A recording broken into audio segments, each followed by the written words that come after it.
Hello and welcome to day 2 of the Hammer Series, a new revolution in cycling, a new series that reimagines road racing in an exciting new format. 3 races, 3 separate disciplines to test the strength, courage and commitment of the top racers in the world. Well, we kicked off with the superbly entertaining Hammer Climb in Vals yesterday. 11 laps of non-stop action on the hills of South Limburg. And today in Sittard Geleen, it's the turn of the fast men to show their mettle in the Hammer Sprint. One of the fastest sprinters in history, Robbie McEwen, is alongside. And Robbie, after yesterday's great start, I'm sure you're really looking forward to today's sprint action. I am looking forward to this. Yesterday was incredible. It was just full gas, as many of the riders said, the whole way. But today, I'm expecting something a little more tactical, but I'm looking forward to seeing the sprinters go head-to-head. It's all about sprinting today. It's the Flat Earth Society men. The climbers had their fun yesterday. And I'll tell you what, let's remind ourselves now of exactly how the Hammer Series works. Let's have a little recap on how the series works.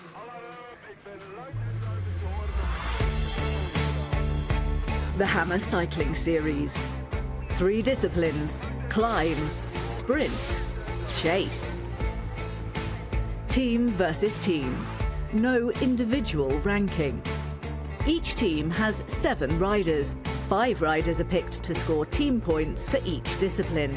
All 3 disciplines are raced on short circuit loops with points to grab on the first 2 disciplines. The climb.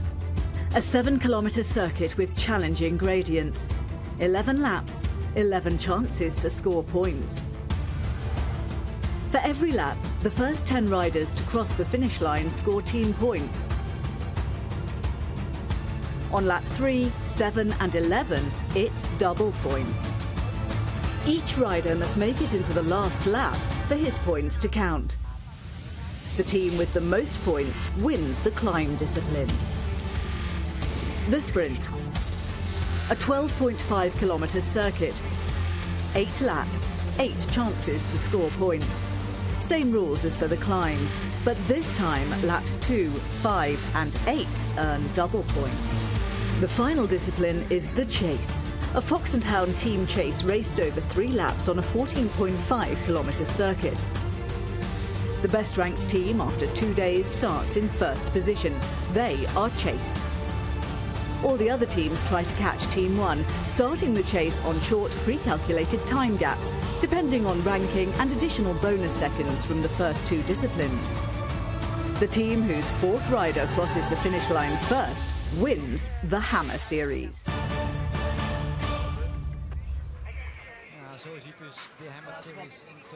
That's what the Hammer Series is, and the riders are now making their final preparations for the Hammer Sprint here at the Tom Dumoulin Cycling Centre at Sports Zone Limburg. Teams have rejigged their starting orders to take account of the different requirements for today's race, and very shortly they'll be underway. It was a wonderful start to the Hammer Series yesterday, and a great day for Team Movistar. Let's take a look at the day, and reminded us of what a great day for Carlos Betancourt.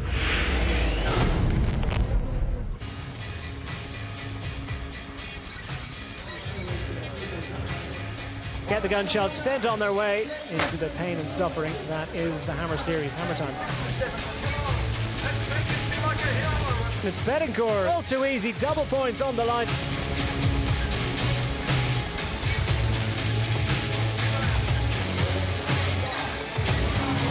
It's Theo Gegenhardt. Betancourt at the death for 2nd position. Gegenhardt finds himself off the bike, and that is desperately disappointing for the Englishman.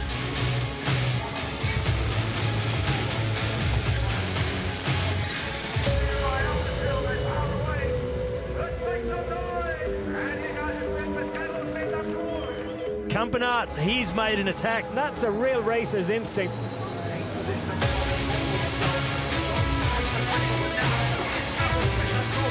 Betancourt is just so much stronger, and he's going to dance across this gap. The Colombian climbing sensation is back on form, and Carlos Betancourt, as he has done throughout the day, is going to score maximum points. Shows the jersey and shows it well. It's top points for Movistar.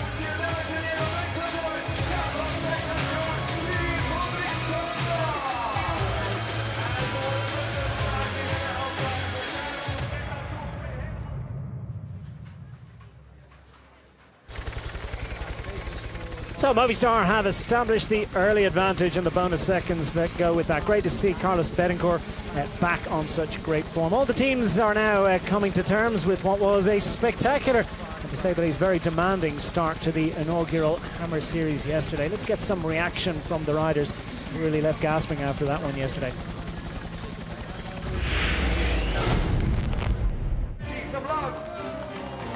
Hammer Climb lived up to its promise. 2 hours of full-speed cycling from the get-go. We said, hey, we need to go and take advantage, because we saw immediately from the car that the race strung out, and that we already had, from the front to the back, you already have 20 seconds. Sei un leone, grande Yuri, grande, ale! Luri Felossi shook up the field a couple of times. The Italian was pushing hard. I wanted to be prepared for the sprints. Then I did a great sprint, beating Betancourt. Then I saw I created a gap, and so I powered on into the pedals. But in the end, Carlos Betancourt took centre stage. He recovered from a series of disappointments to win an unbelievable 7 laps and earn 114 points for his team. I had very difficult days and I've suffered a lot. But we've made sacrifices and worked hard within the team and outside it. Many people have been there to help me. Today, we can see the result. To be in top position together with my team is simply great. The climbs are done. Ahead of the Hammer Sprint, it's back to square one. I think being flatter, it should be easier to control, but you never know. If the right teams are in the move, it goes, because there's not enough teams to bring it back. So it's definitely a different style. The wind could be a decisive factor on the long straights of the fast flat course in Sittard. You have just 5 guys, and it's more than 10 laps, so everybody has to go a few times. Get ready. Hammer's about to show a new face. It's all smiles for the sprinters, and it's all action here at the Tom Dumoulin Cycle Centre at Sports Zone Limburg. It's recently renamed in honour of the Giro d'Italia champion who gave us such great entertainment yesterday. And all the teams have rejigged their orders. They've got a maximum of 7 riders to call on 5. So 5 riders in action for each of the 16 teams each day. And they've all been here in situ for quite a while. Beautiful facilities, wonderful cycle racing facilities for all levels and all ages of racing activity here in Limburg, and it really is a centre of excellence for cycling. Indeed, I think several teams have based themselves in and around the region. There's the scene on the start line as we prepare for the get-go, and well, there's a team that could do with a little bit of a G-up, I think, after yesterday's action. Fernando Gaviria has been called to race, and Robbie, it's a mouth-watering prospect. 4 stage wins in the Giro. Yeah, exactly. So they'll be expecting big things. We'll just see how fresh he is after that Giro. Tom Dumoulin, he came out and did a great job yesterday for Team Sunweb. And Quick Step Floors, we're expecting the same sort of performance from Gaviria. Had Brambilla up there yesterday, did a great job for the team, I thought. Got some really good points. Got them some bonus seconds that they'll use when they go into the Hammer Chase. But all the teams have brought out their big guns as far as the sprint's concerned. And just missing one, which is Andre Greipel. We'll touch on that. Yeah, a bit of a shock, late omission from the Lotto Soudal squad, but some great sprinters coming up. Let's have a look at what the racers have in store for them today. It's 8 laps in total, 12.5 kilometres of a circuit that is pretty much pan-flat throughout. A few little drags, but nothing of any significance. We leave the sports zone through that sort of technical little departure and then head out on the open roads. At one road, and then a bit of a turn, and then back another one. But they've managed to design a course that has reduced the race furniture that is so prevalent in so much of Dutch racing, really presented Limburg in fine fashion. Flat open roads, and they will sprint at the conclusion of each of 8 laps. Remember, we've got double points on offer on laps 2, 5 and 8 on the finish line. And there is the significant statistics of what's going to be won for the sprinters today as the Hammer Sprint gets set to go underway. So all the teams on the line are waiting for the starting gun, and there's about 5 minutes to go. And I tell you what, after yesterday's start, Robbie, I don't think we're going to see too many of the teams found wanting. The Orica squad have Caleb Ewan in action for the second day in succession. Much will be demanded of this young pocket rocket. Stunning display we've seen from him of late in Giro d'Italia and other races, and Caleb Ewan. Now let's see. Let's go behind the scenes, get into the team buses, and get an idea of how they're going to set up the teams and what instructions they'll have for the riders today.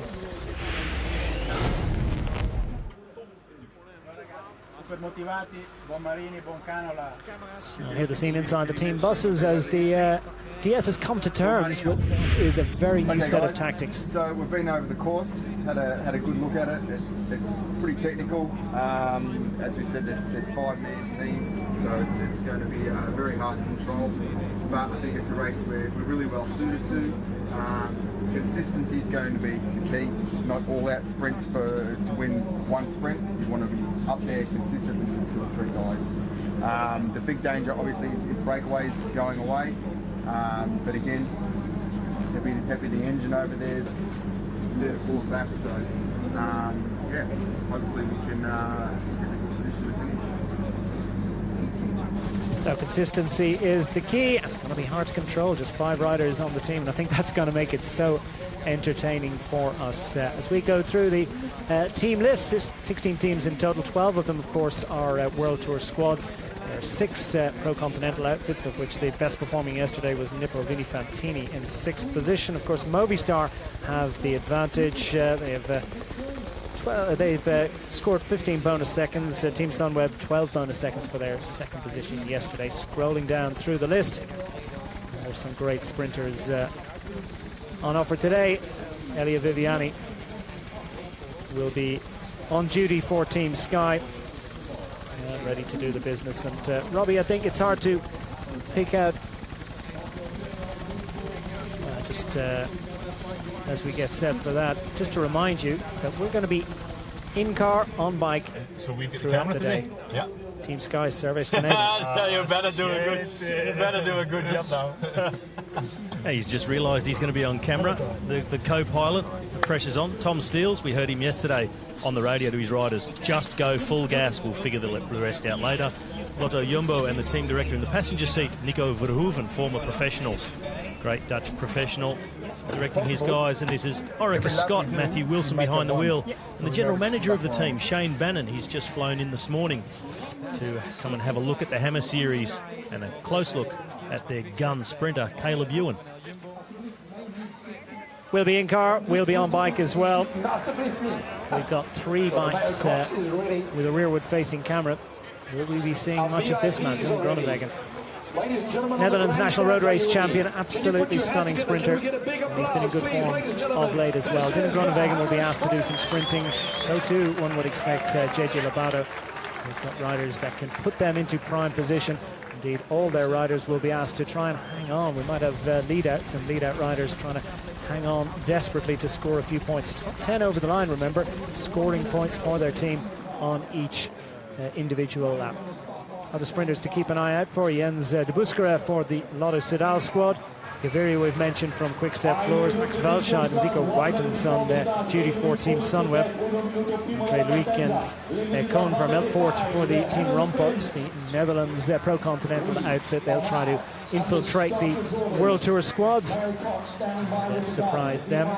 Interesting that Team Movistar, who have that advantage, they're a little bit sprint light. They've got Carlos Barbera. That's something that we can discuss as this show goes on. But Movistar dominant yesterday. I find it won't be so easy for them in today's fair. Trek Segafredo, Giacomo Solo. He will be the man that Jasper Stuyven here is a fine sprinter in his own right, will be asked to look out for. And the weather's pretty much perfect. It's been a little bit overcast of late. The riders sent on their way.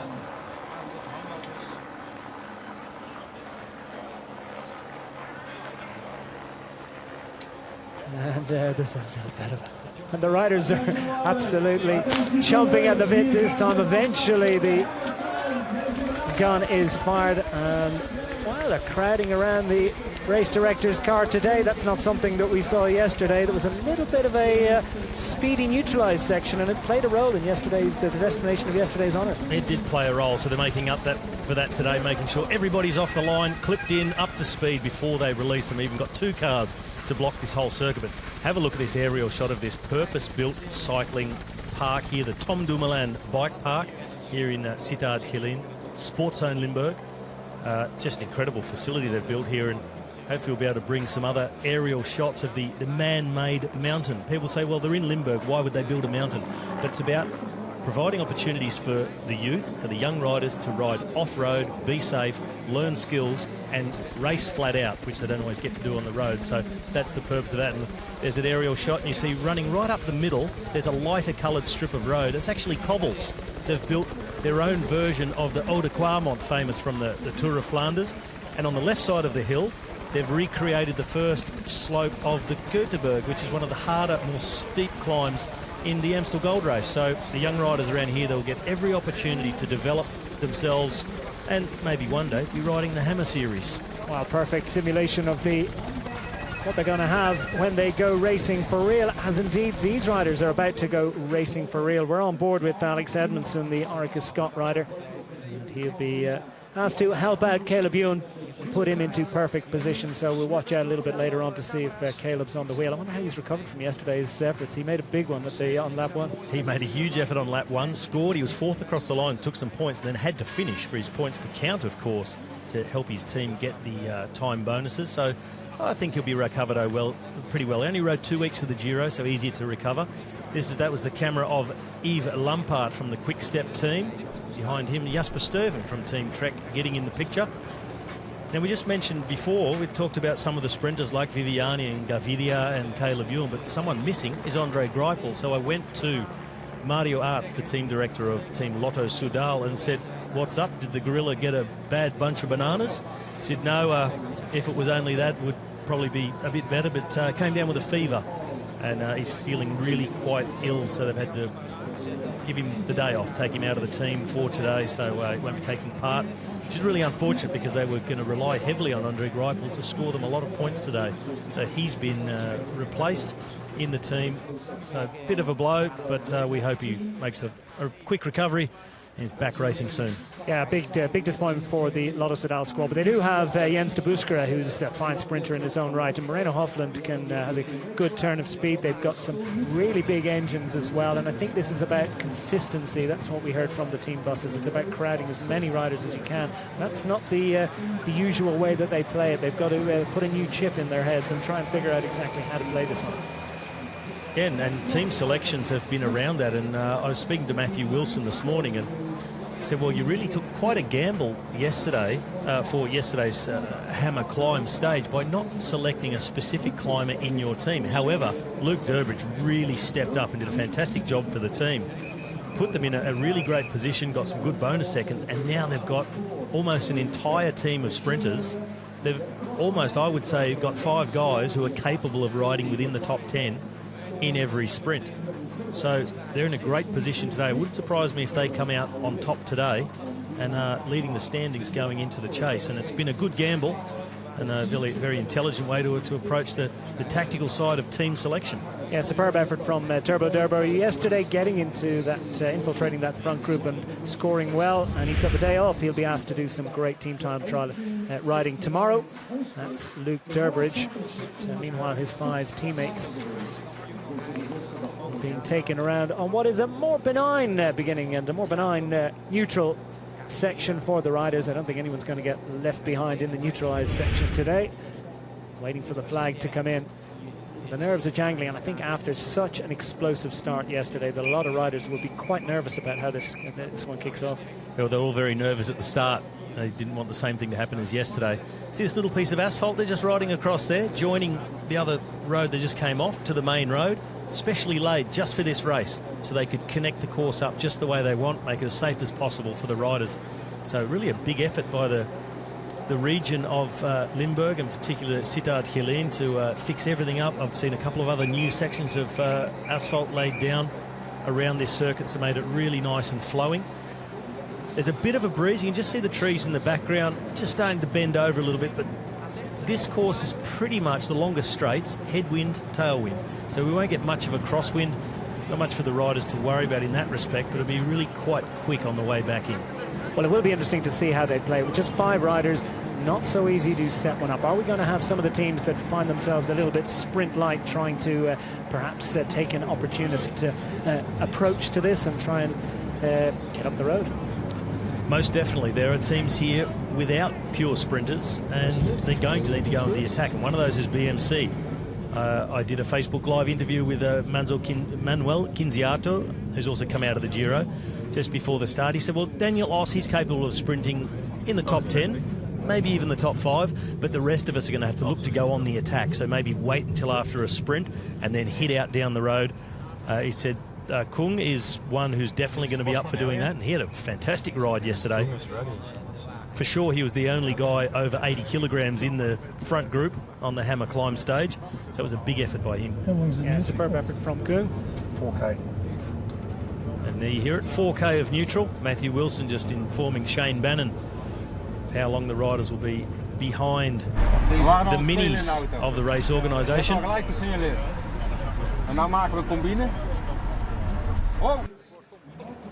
All pretty relaxed behind, with Nico Verhoeven just able to make a few friends. Would you like to know what he was saying? No. I'm not sure if Nico wants everyone to know what he was saying. He was talking to one of the other team cars. I couldn't see which one it was. He said, but it was along the lines of, if we get away, then we start to cooperate together, make a bit of a combine. So there's all sorts of skullduggery going on behind the scenes, and they are away. Well, the flag's in, and the Hammer Sprint is underway. The second part of the first Hammer Series event in Limburg, and immediately, well, Caleb Ewan wants to make sure that he's thereabouts at the front. Not going to get caught out, as indeed so many of other riders were yesterday. He wasn't. One not getting caught out is Sepp van Mark, and that's him going on the attack now. He's one of the very first ones to go out the back yesterday after that lightning fast start. He was really in trouble, so he's looking to make up for that today. Sepp van Mark in the first real attack of the race. But this section, generally into a headwind, it's going to be very difficult to break that elastic band back to the peloton. Daniel Oss from BMC, the one closing down the gap. Already a little counter-attack from one of the riders from Bahrain Merida. Yeah, we're not going to get the early break and the long, slow winching back in of the break. That's not going to happen. The usual formats are thrown out the window. This is a new style of racing. This is a much more punchy affair, and I think the teams have realised that they've started to learn things from yesterday. And one of the lessons they would have learned, that if you're not in that front group, you don't want to have to be the one to chase it. You can't afford to waste someone chasing it. So you've got to jump with absolutely everything. Make sure you've got someone in the group so you don't need to chase. 6 teams failing to score yesterday. Quick reminder that Movistar are leading the standings after the Hammer climb.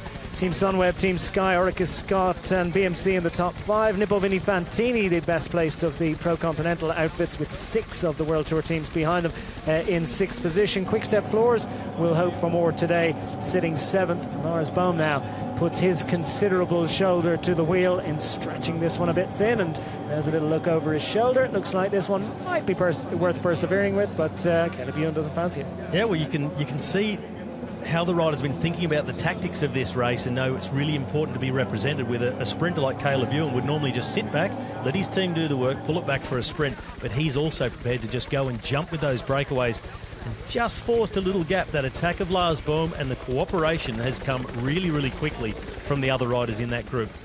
So tactically, if you look around and see Caleb Ewan there, do you go, oh no, this isn't worth doing? Or do you think, well, okay, maybe we can take him with us, because it's all about scoring consistently? Well, you're definitely better off having one of the Orica Scott riders with you. Maybe you'd want a slower one than Caleb Ewan, but if you get out in a break like that, they're not normal sprints anymore, and there's the opportunity for riders to attack out of that group to try and get the points. So not exactly a sprint, but it becomes a very tactical affair, but doesn't look like they're prepared to let it go. Team Sky, the ones doing the chasing and closing that gap down as they take the right-hand turn onto the Bergstraat. And no Bergs here. Team there's a crash. Oh, and a crash down already. Quick-Step and Carural involved in that one. Disappointment. And, well, that is not exactly what the doctor orders. Is it Cavagna? I think it might have been one of the heroes from yesterday. And Irisari from Carural.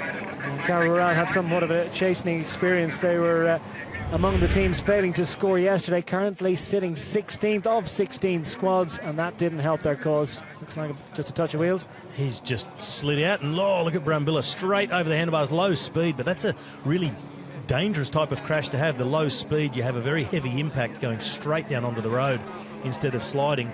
So Brambilla lucky to come away relatively unscathed. Shake of the head, bit of disgust from the Italian.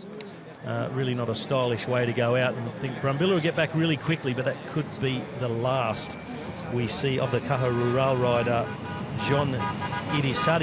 Yeah, it took him a while to get going there, get back into the action. He was very prominent on the climbs in Tour de Fjords last week. Well, this is a very, very different kettle of fish. Let's get another little overhead look at this.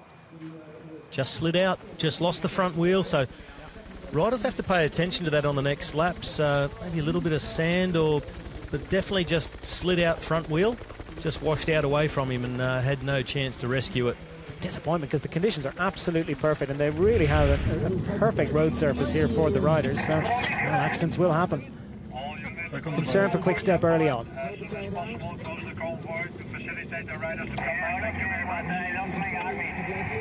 So you see the stress on Tom Steele's face there.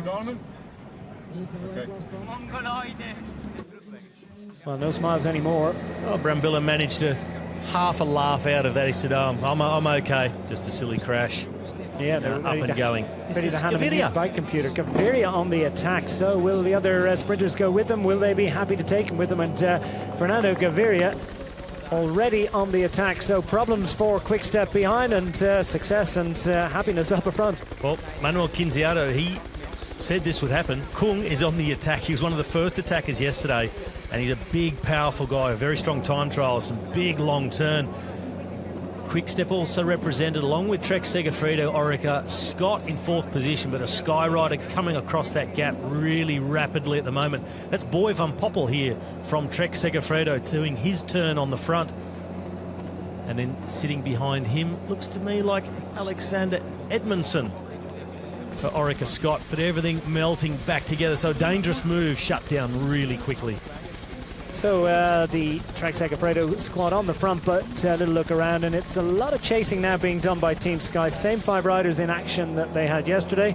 Ryan Doull has the day off again. Ian Boswell, Jonathan Dibben, Theo Gegenhardt, who was one of the stars of yesterday's action. Danny Van Poppel and Elia Viviani will be the riders expected to score heavily. Still now it's a little bit cagey there. We're on the first of 8 laps. Remember, 12.4 kilometres. Now we have the local squad, Pro Continental team, the Rompot Nederlandse Lotterij. Apologies for the pronunciation. Suffice it to say, it's one of many teams that are sponsored by a national lottery. They'll be looking to help out Koen Vermeltvoort, who's second on a stage of the Tour of Belgium of late. Fine sprinting performance, has got a good turn of pace. Andre Luit as well is a fast rider.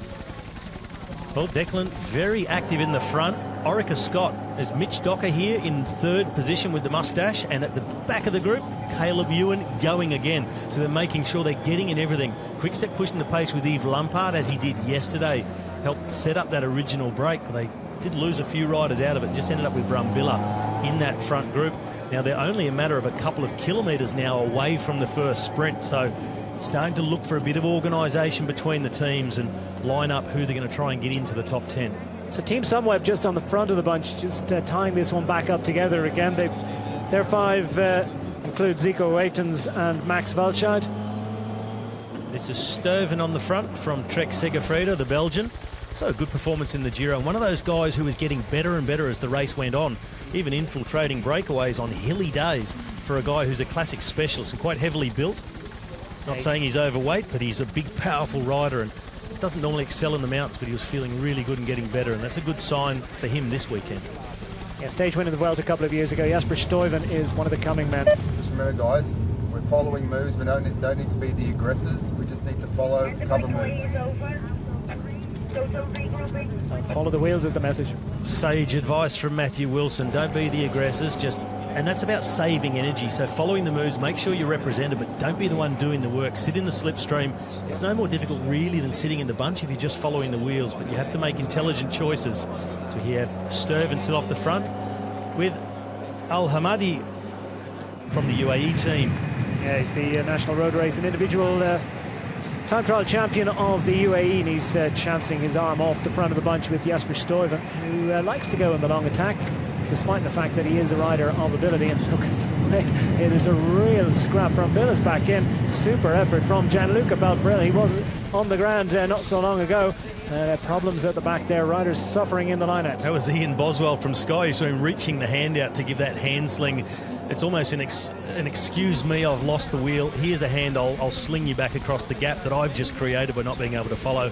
And Boswell, of course, yesterday a starter in the Hammer Climb, and a pure climber at that, Boswell. So not really one for these flat, fast opening kilometres, struggling with the pace. Well, that's what makes the Hammer Series just so interesting, isn't it? That it is for all-rounders. It requires such a variety of abilities. There you have Boswell now, just managing to get back onto the wheel here, but the gap's splitting up. And this corner here, this right long hairpin, this is at the last long straight up to the finish line. So the riders are just inside now, 650 metres to the sprint. That Stuyven goes again. He's trying to ride them out of the wheel. Two have come across. So we have four riders off the front coming to the first intermediate sprint. Sepp van Mark has made his way across, and one of the riders from Caja Rural. So Sepp van Mark has crossed that gap, and he's got teammates at the front of the bunch policing, trying to let that gap open up. It's Bahrain Merida who go out after him. A long effort. Caja Rural on the front. Sepp van Mark comes out of the wheel, and looks like the man from Cannondale Drapac is going to take the first points of the Hammer Sprint. Well, Sepp van Mark, the Belgian Classics star, is going to get the first sprint. Jasper Stuyven, I may have spoken a little bit too soon, because that was a nice sprinter's bike throw there that could well have pinched it, but we wait for confirmation. But suffice it to say, nice early scoring from Trek Segafredo and from Cannondale Drapac, because both of those squads, I suspect they might have got a bit of a rocket at the team meeting this morning. Great opportunity, I think, at the conclusion of each of the sprints. It's quite technical and does offer an opportunity for an attack. But Cannondale Drapac sitting 10th, and Trek Segafredo sitting 14th in the standings after yesterday's Hammer Climb. And I'll tell you what, remember, you've got to be in the top 9 to contend for victory in tomorrow's Hammer Chase. Well, the computer's telling us that was Boy van Poppel from Trek Segafredo, but on our screens, and the number we saw was Jasper Stuyven, so we'll wait for confirmation on that. But in second place, the winner, no doubt, that was Sepp van Mark. Up there for Caja Rural was Jonathan Lastra Martinez. Some of the other guys up there in the points included Juan Jose Lobato from the Lotto Eno Jumbo team, Mirza Al Hamadi from the UAE team. He was up there in the top 10, along with Max Walscheid from Sunweb, Raymond Sinkeldam, another Sunweb rider, amongst the first 10. Now the attack's coming hot and heavy. Daniel Oss just trying his luck there and stretching it thin, and they're starting to spread flat across the road as they look around to see how many teammates they've managed to put in this little move up the road. And plenty of riders on the blower as well, trying to get the clarification and the understanding of exactly how they're going to play this. So there's going to be a lot of thinking on your wheels here, and riders need to be alive to exactly what's happening. Let's have a look again at this sprint as Van Poppel and Van Mark go toe-to-toe for the first sprint of the afternoon. Well, Sepp van Mark looked all ends up the winner of the first sprint here, didn't he? But nice little late surge. He was late across to that break, but obviously came across with fresher legs. Maybe got a free ride on the wheel of the Caja Rural rider to get across, and then hit out well. Knew he had it, was able to ease up as he hit the line. And we'll see the gap here on the photo finish. Head on, look closer, but it was 3/4 of a length, half a bike length when you take into consideration the throw. And that was number 10 from Trek Segafredo. No, it must be 100 and we are still not sure, but the computer's telling us Boy van Poppel. How we go with that? I'll go with the computer. It's smarter than I am. He's got some pretty impressive sprinting genes, so we'd expect nothing less. Indeed, he's got a brother in this race as well on the Team Sky squad, Danny van Poppel. And both those riders will be looking forward to really showing themselves in front of home crowds. Team Quickstep, I think, need to step things up a little bit, sitting 7th after yesterday's Hammer Climb. Haven't managed to score on that occasion. It's Cannondale Drapac that have the early advantage. Quickstep need to step things up a little bit. What's Tom Steele's been saying? Come on, boys, more riders to the front, more riders to the front. Alone is impossible. It's going to be a very fast race. A lot going to happen. We need more riders in the front. Alone isn't possible. Well, that is clear words. Like yesterday, Tom Stills was very clear. He didn't go much into tactics. He said just go full gas, and now more riders at the front. It's essential to ride near the front to infiltrate these breaks so you don't need to chase. They've got one in it, so they don't really need to chase. But it's about multiple scorers in this race. We saw yesterday, the more riders in the top 10 you can have, it really pays big dividends. Daniel Oss in this breakaway as well, the BMC man, taking his turn on the front. Smell like it might be Roger Kluger from Orica Scott who's got in there as well. Well, none of the riders in it, or at least there's not more than one rider from one team in that move, and it's the first significant move. Not enough teams are represented, so I think we're going to see a bit of chasing behind. Relatively small field, of course, 80 riders. It's tough to control a bunch like that. Yeah, it's not like you can send 3 or 4 domestics straight to the front and chase this gap down, so you've got to be really selective about who you use, and that's where you've got to be really on the ball. You can't afford to do big, long chases. As soon as it goes, you've got to realise and make an instant decision to go and get across and shut it down. So all shoulders to the wheel. Quick step have put a rider into the lead move as requested by Tom Stills, and there'll be plenty more of his teammates gravitating towards the front of the bunch as well. Quick reminder, it's Cannondale Drapac that have taken the early advantage in the Hammer Sprint. 11.5 points, and they're 3.4 points ahead of Trek Segafredo.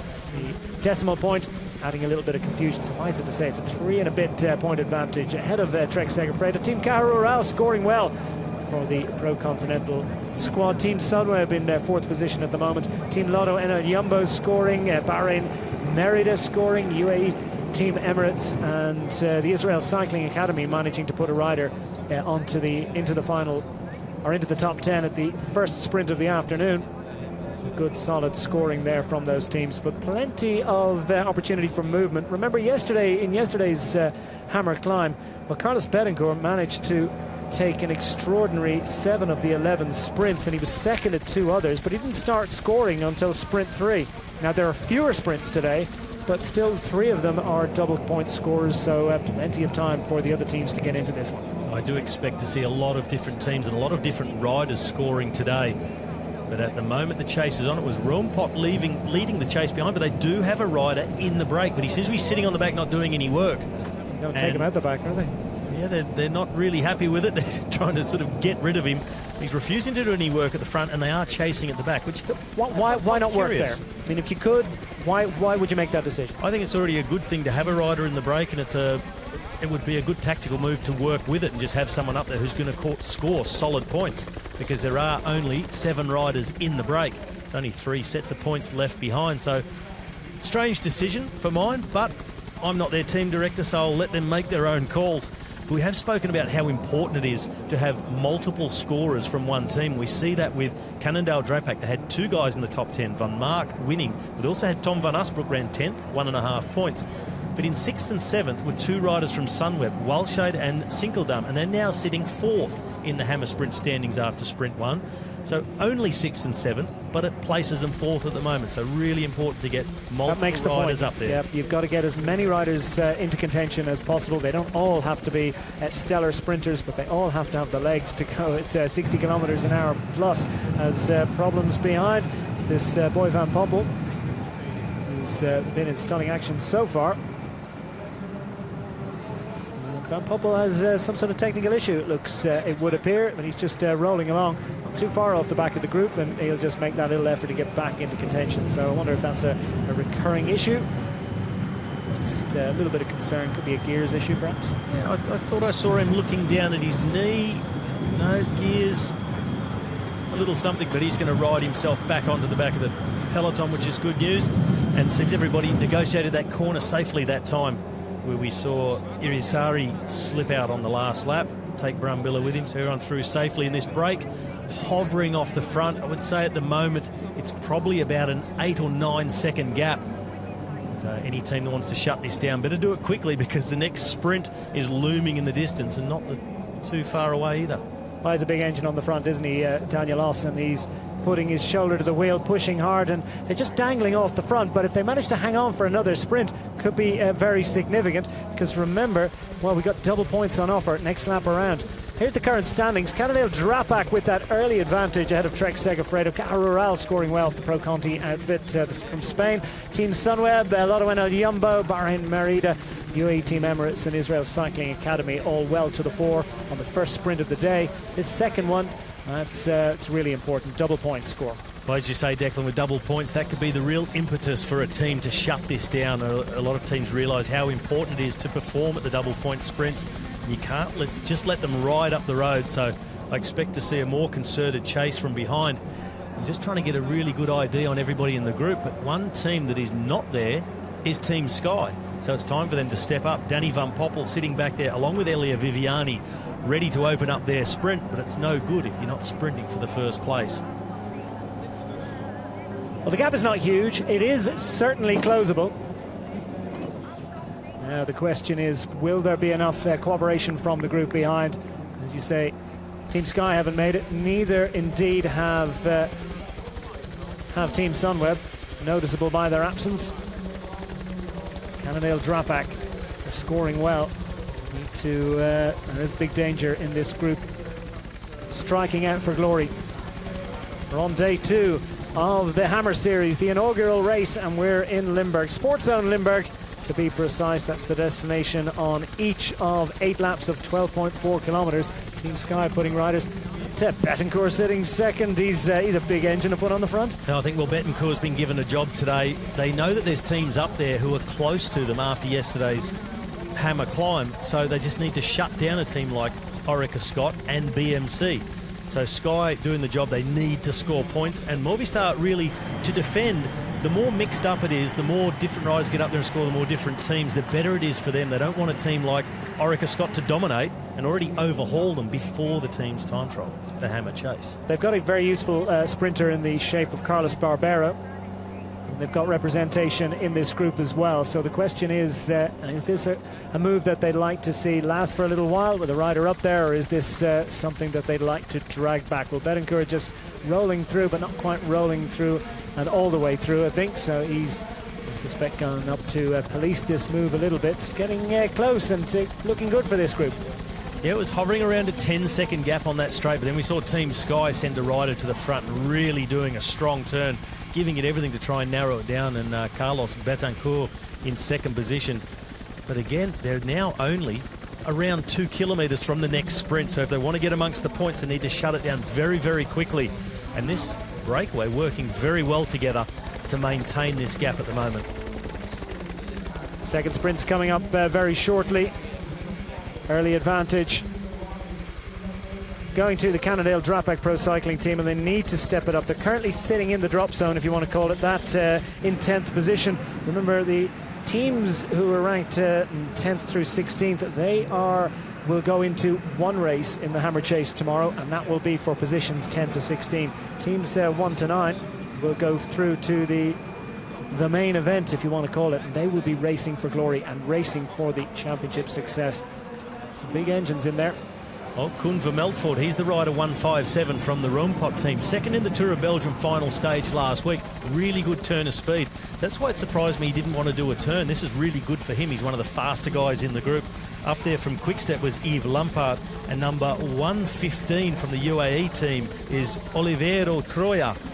Don't know if he packs a sprint or not, but he's up there representing his team and in line to get some really good points, because it's double points this time. Well, his teammate Youssef Al-Hamadi managed to score in last sprint, so the UAE Team Emirates, who didn't trouble the scorers in yesterday's Hammer climb at all, find that, look at the way that is absolutely lined out. They're flat chat here. There's a lot of riders struggling on the back here, wondering will they be able to survive through to the next sprint. As in yesterday's action in the Hammer climb, it's been all push, and all push for glory, and with no thoughts of the remaining 70.5 kilometres remaining. It's flat out. There was a massive turn done there by just one rider, a one-out sort of turn. There's multiple attacks coming from the group. A Team Sky rider on the left of the road now trying to hit out, so it's not a really concerted team effort at the moment. It's really one-out efforts trying to get across to this group. But at the moment, it looks to me like they still have enough room to play with.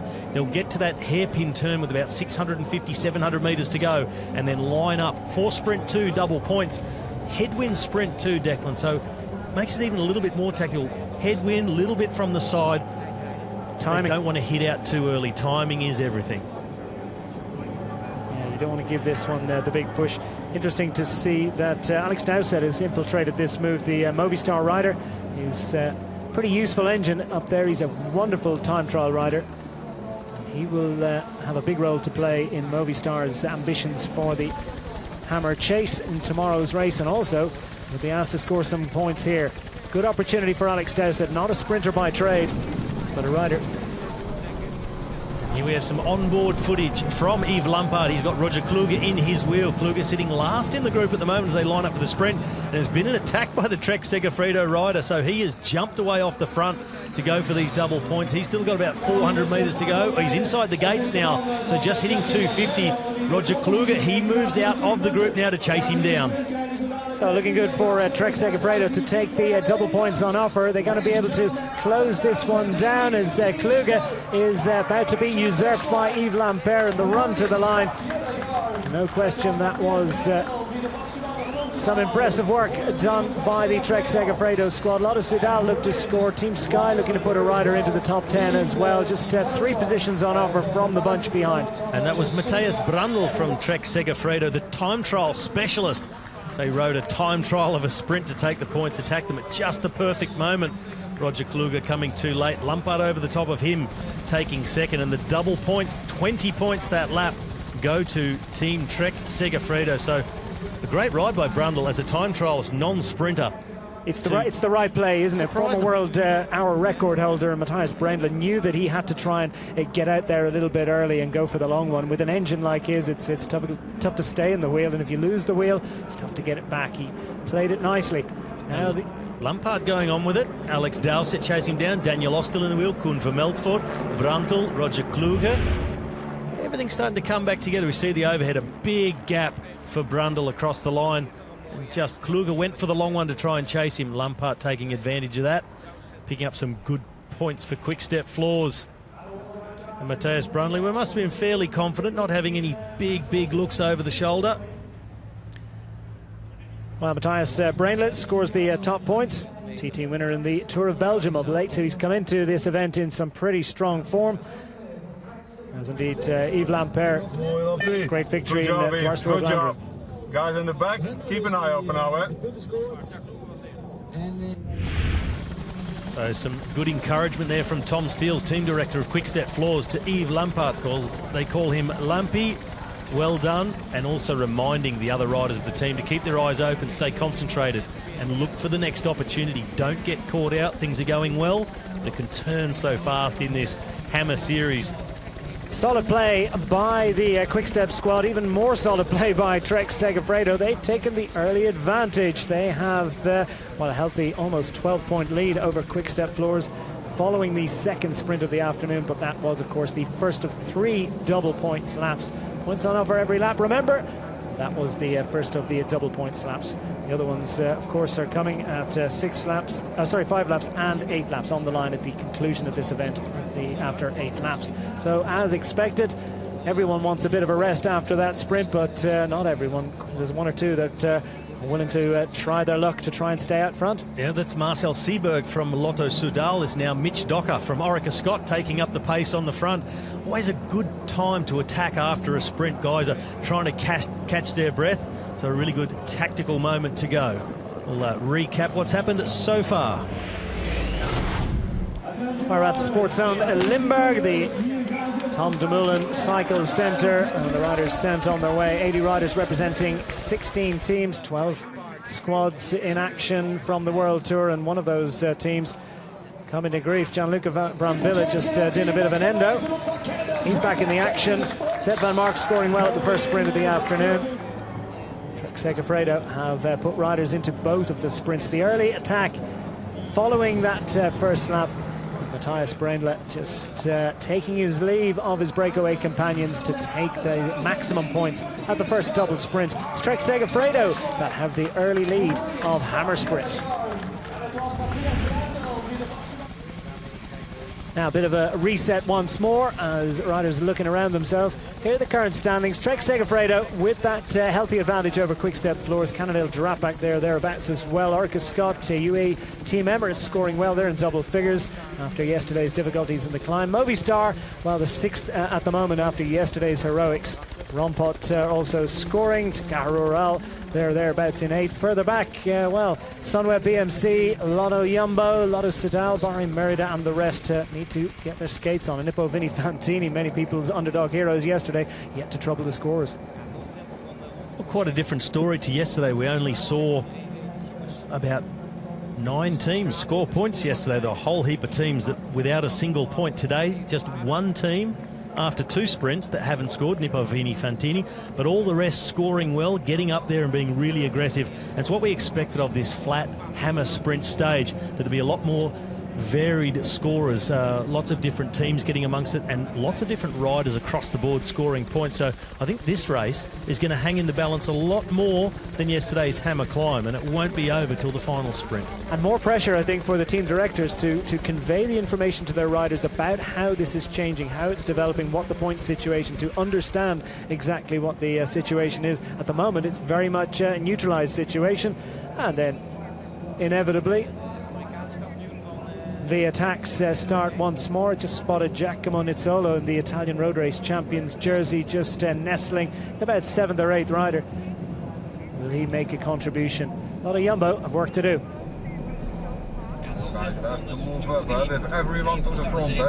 Then we can control the race. Not like this. We are too far behind. Lotto NL Jumbo sitting 11th at the moment, and it's a fairly clear instruction. Yep, and that's what you need in a race like this, clear instructions and a clear tactic. And one thing you just mentioned before is a lot of work for the directors to do, decide on tactics. I think a lot like yesterday, it's a case of just go full gas, score as many points as you can, and we'll see how we're going after that. But a full 100% effort is what's required in this race if you're going to do any good at all. Is Caleb Ewan just clearing the sinuses down the back with a bunch, and caught on one of our riders' on-board cameras, and I'm assuming that would have been Jonathan Dibben, actually. Jonathan Dibben down the back, yeah. From Team Sky's, a few riders taking a breather, but you can't hide, can you, when you've got that many on-board cameras there? No, it's great for our viewers. Well, there's all action in this event and just barely time to take a drink. Well, this is Gregory Daniel, who's having an attack, the USA national champion riding for Trek Segafredo team, and they're in a really strong position. And when you get a team that gets off to a good start like that, it motivates the rest of the team as well. And Gregory's thinking, well, I'm not a sprinter. You can see from his build he's not a sprinter, but he's trying to get involved, see if he can slip away in a group and still score some points to help the team out. But again, Daniel Oss, a familiar sight at the front over the first 2 days of this Hammer Series. Yesterday won the first sprint of the Hammer climb, then just had to make sure he finished the race for his points to count. But a dominant figure so far through the first 2 laps of this race, and a lot of riders yet to get up there and score, like some of our more well-known sprinters, Caleb Ewan, Gaviria, Busker, we haven't seen Giacomo Nizzolo just appearing at the back. Yeah, Groenewegen, of course, on home soil. You would have expected that he'd be super motivated. He's at great form this year, great form of late as well. So will Dylan Groenewegen be able to shake off the torpor, if such as it is? I'll tell you what, there's a lot of riders are going to be suffering in there, especially after the electrifying start to yesterday's activity. Look at that, it's a complicated corner, that. Yeah, it was a little hop over the traffic island there. We just saw one of the men we were talking about, Elia Viviani, the Olympic Omnium champion and a points race specialist. Hasn't scored as yet, sitting quite a way back in this peloton, but maybe saving himself for a little later on. Because as we saw yesterday, it's not always the guys who score in the first couple of sprints that do the best on the day. It's the ones who just bide their time a little bit, ride their way into it, and then get really active. So hopefully we'll see a bit of a showdown between some of our bigger sprinters. But the Lotto Jumbo message has come across. I think this is Tom Leesert now on the front, trying to force a move. Yeah, no surprise. Team Lotto NL Jumbo, they are languishing somewhat. They're down the order, trying to pick them out. They're in 11th position, yep, as I'd said. 5.3 points scored, so they have scored in the first couple of sprints, but not significantly. Haven't put riders in there in any consistent way. The attacks are coming hot and heavy. They're coming with increasing regularity, and that's a source of frustration and worry and anxiety. Here's the current standings, just to give you the separation between them. Trek Segafredo with that advantage ahead of Quick-Step, Cannondale, Drapac. The Orica squad scoring well as you had anticipated. They were 4th yesterday. They're currently sitting 4th in the standings and with a great opportunity to step up. Trek Segafredo, though, own it at the moment. And they're putting multiple riders into scoring position. Matthias Brendler, of course, soloing clear in perfectly timed fashion to take the 20 points on offer last lap round. Yves Lampert for the Quick-Step Floors squad across the line, 16.2 points for him. Roger Kluge from Team Orica Scott in 3rd position across the line. Oliver Troy, as he said, from UAE Team Everett, scoring well for the UAE squad.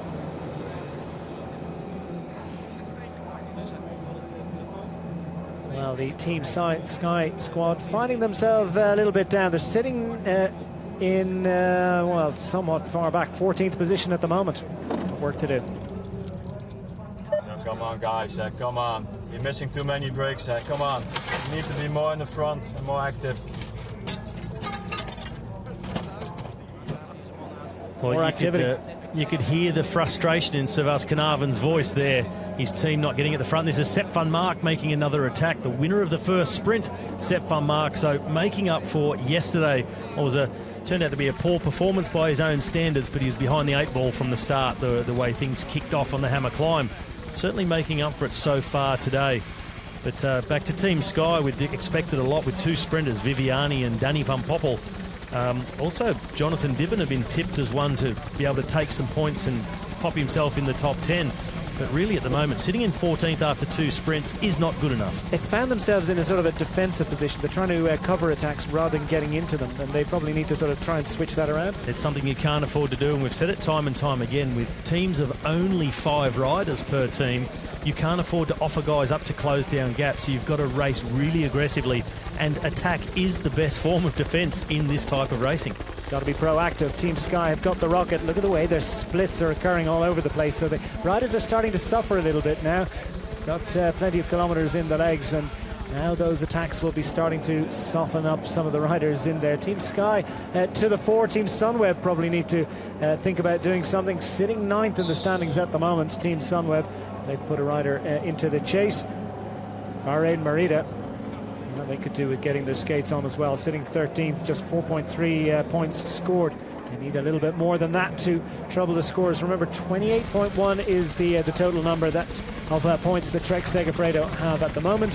Finishing positions at the end of today's Hammer Sprint. Well, that will give you the bonus seconds towards your starting position for tomorrow's Hammer Chase, that team time trial, which happens here in Sittard Geleen in the Sport Zone Limburg. That is the major objective. So you get bonus seconds from each of the 2 to go with your overall aggregate position. All adds up to the bonus seconds, and you have the advantage, the head start on the other squads tomorrow. That's what they're all gunning for. Team BMC well to the 4. On board with Alex Edmondson. And this is Manuel Quinziato in the picture on the right, just making an attack there. He spoke about how they will attack this race because they don't have a pure sprinter. Os quite fast, and we've seen him up amongst it, covering a lot of moves. But as soon as he covered the last one and Quinziato saw the opportunity, he really attacked through this chicane, if you like, bring them back onto the main road, and only about 2 kilometres now from the next sprint, and that has forced a split. Well, Quinziato is what an engine to have, and he's at the back end of his career, heading towards retirement. But Manuel Quinziato, 3rd in the final day time trial of the Giro d'Italia last week, and clearly he's kept those legs motoring and kept them fired up because, well, he's fired up for action today, isn't he? Lotto Soudal need to get a bit of work done, don't they? And they've put a rider into this one that looks like it might have been Jelle Wallace, and he's a big engine as well. So this one, I think, could well have an opportunity because you've got some big motors that are just trying to wrestle their way clear. A look at the gap that's opened up from that attack by Quinziato, but really fast cooperation. One of the Sunweb riders getting across at the last moment. So Yellow Elias up there, Manu Kinziata. There's Tom Scully from Cannondale Drapac, who's got himself into the move. And Tom Leeser from Lotto Jumbo NL.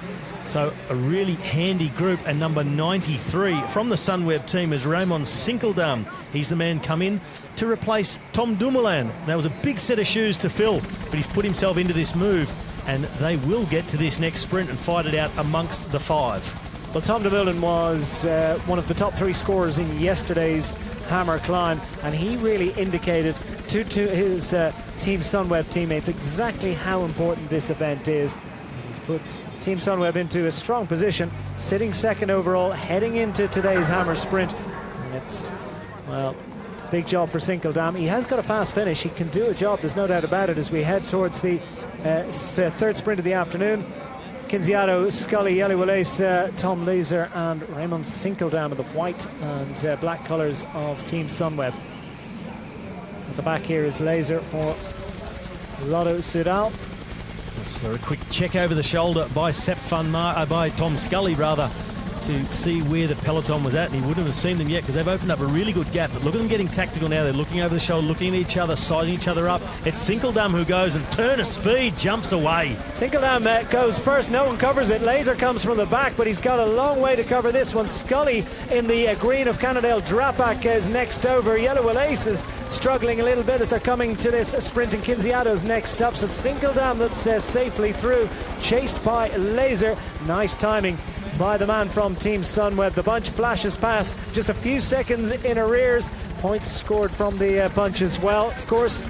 And it was Caleb Ewan over there in 6th leading the bunch through. Team Sky was in his wheel, just coming through the picture now. And that looked like it might have been Jonathan Dibben, who followed Caleb Ewan through and then made an attack immediately, trying to go across to that front group of 5 riders. So now about the riders getting the big scores up there. Raymond Sinkeldam timing that one to absolute perfection. Well, I thought Sinkeldam may have done better to look over his shoulder a little bit earlier and seen he had such a gap, and he really could have eased off the gas, but he sprinted all the way through to the line. So talking about being tactical, you just don't want to burn too many matches. If you know you're going to get it easily, ease right back, save your energy, and then try and keep the breakaway going. See if you can get around another 12 kilometres to the next set of points. It's a points race. It's a points road race. Dylan Groenewegen scoring on that occasion as well. Ivan Garcia has got up to score some good points. Meanwhile, time for a bottle.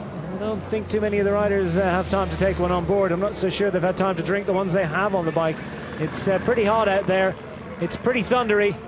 Oh, and there's crash in the bunch. It looks like Team Sunweb have come to grief. Oh, and that hurts. There's no doubt about it. Could it be Sinkeldam? That is Sinkeldam. Yeah. So the man who just won the sprint has gone down, and you see he's really rather hurt. Blood coming out of the elbow. One of the Orica Scott riders on his stomach. Is that a small figure of Caleb Ewan there, still laying down on the road? Bikes on top of him. It's Caleb Ewan. So the man that Orica Scott were relying on for points in this race is down on the deck and not looking like he's in a hurry to get up. Yeah, it's a difficult moment for Caleb Ewan. He really looks as if he's in some pain. He is moving around, and that's some relief, I think.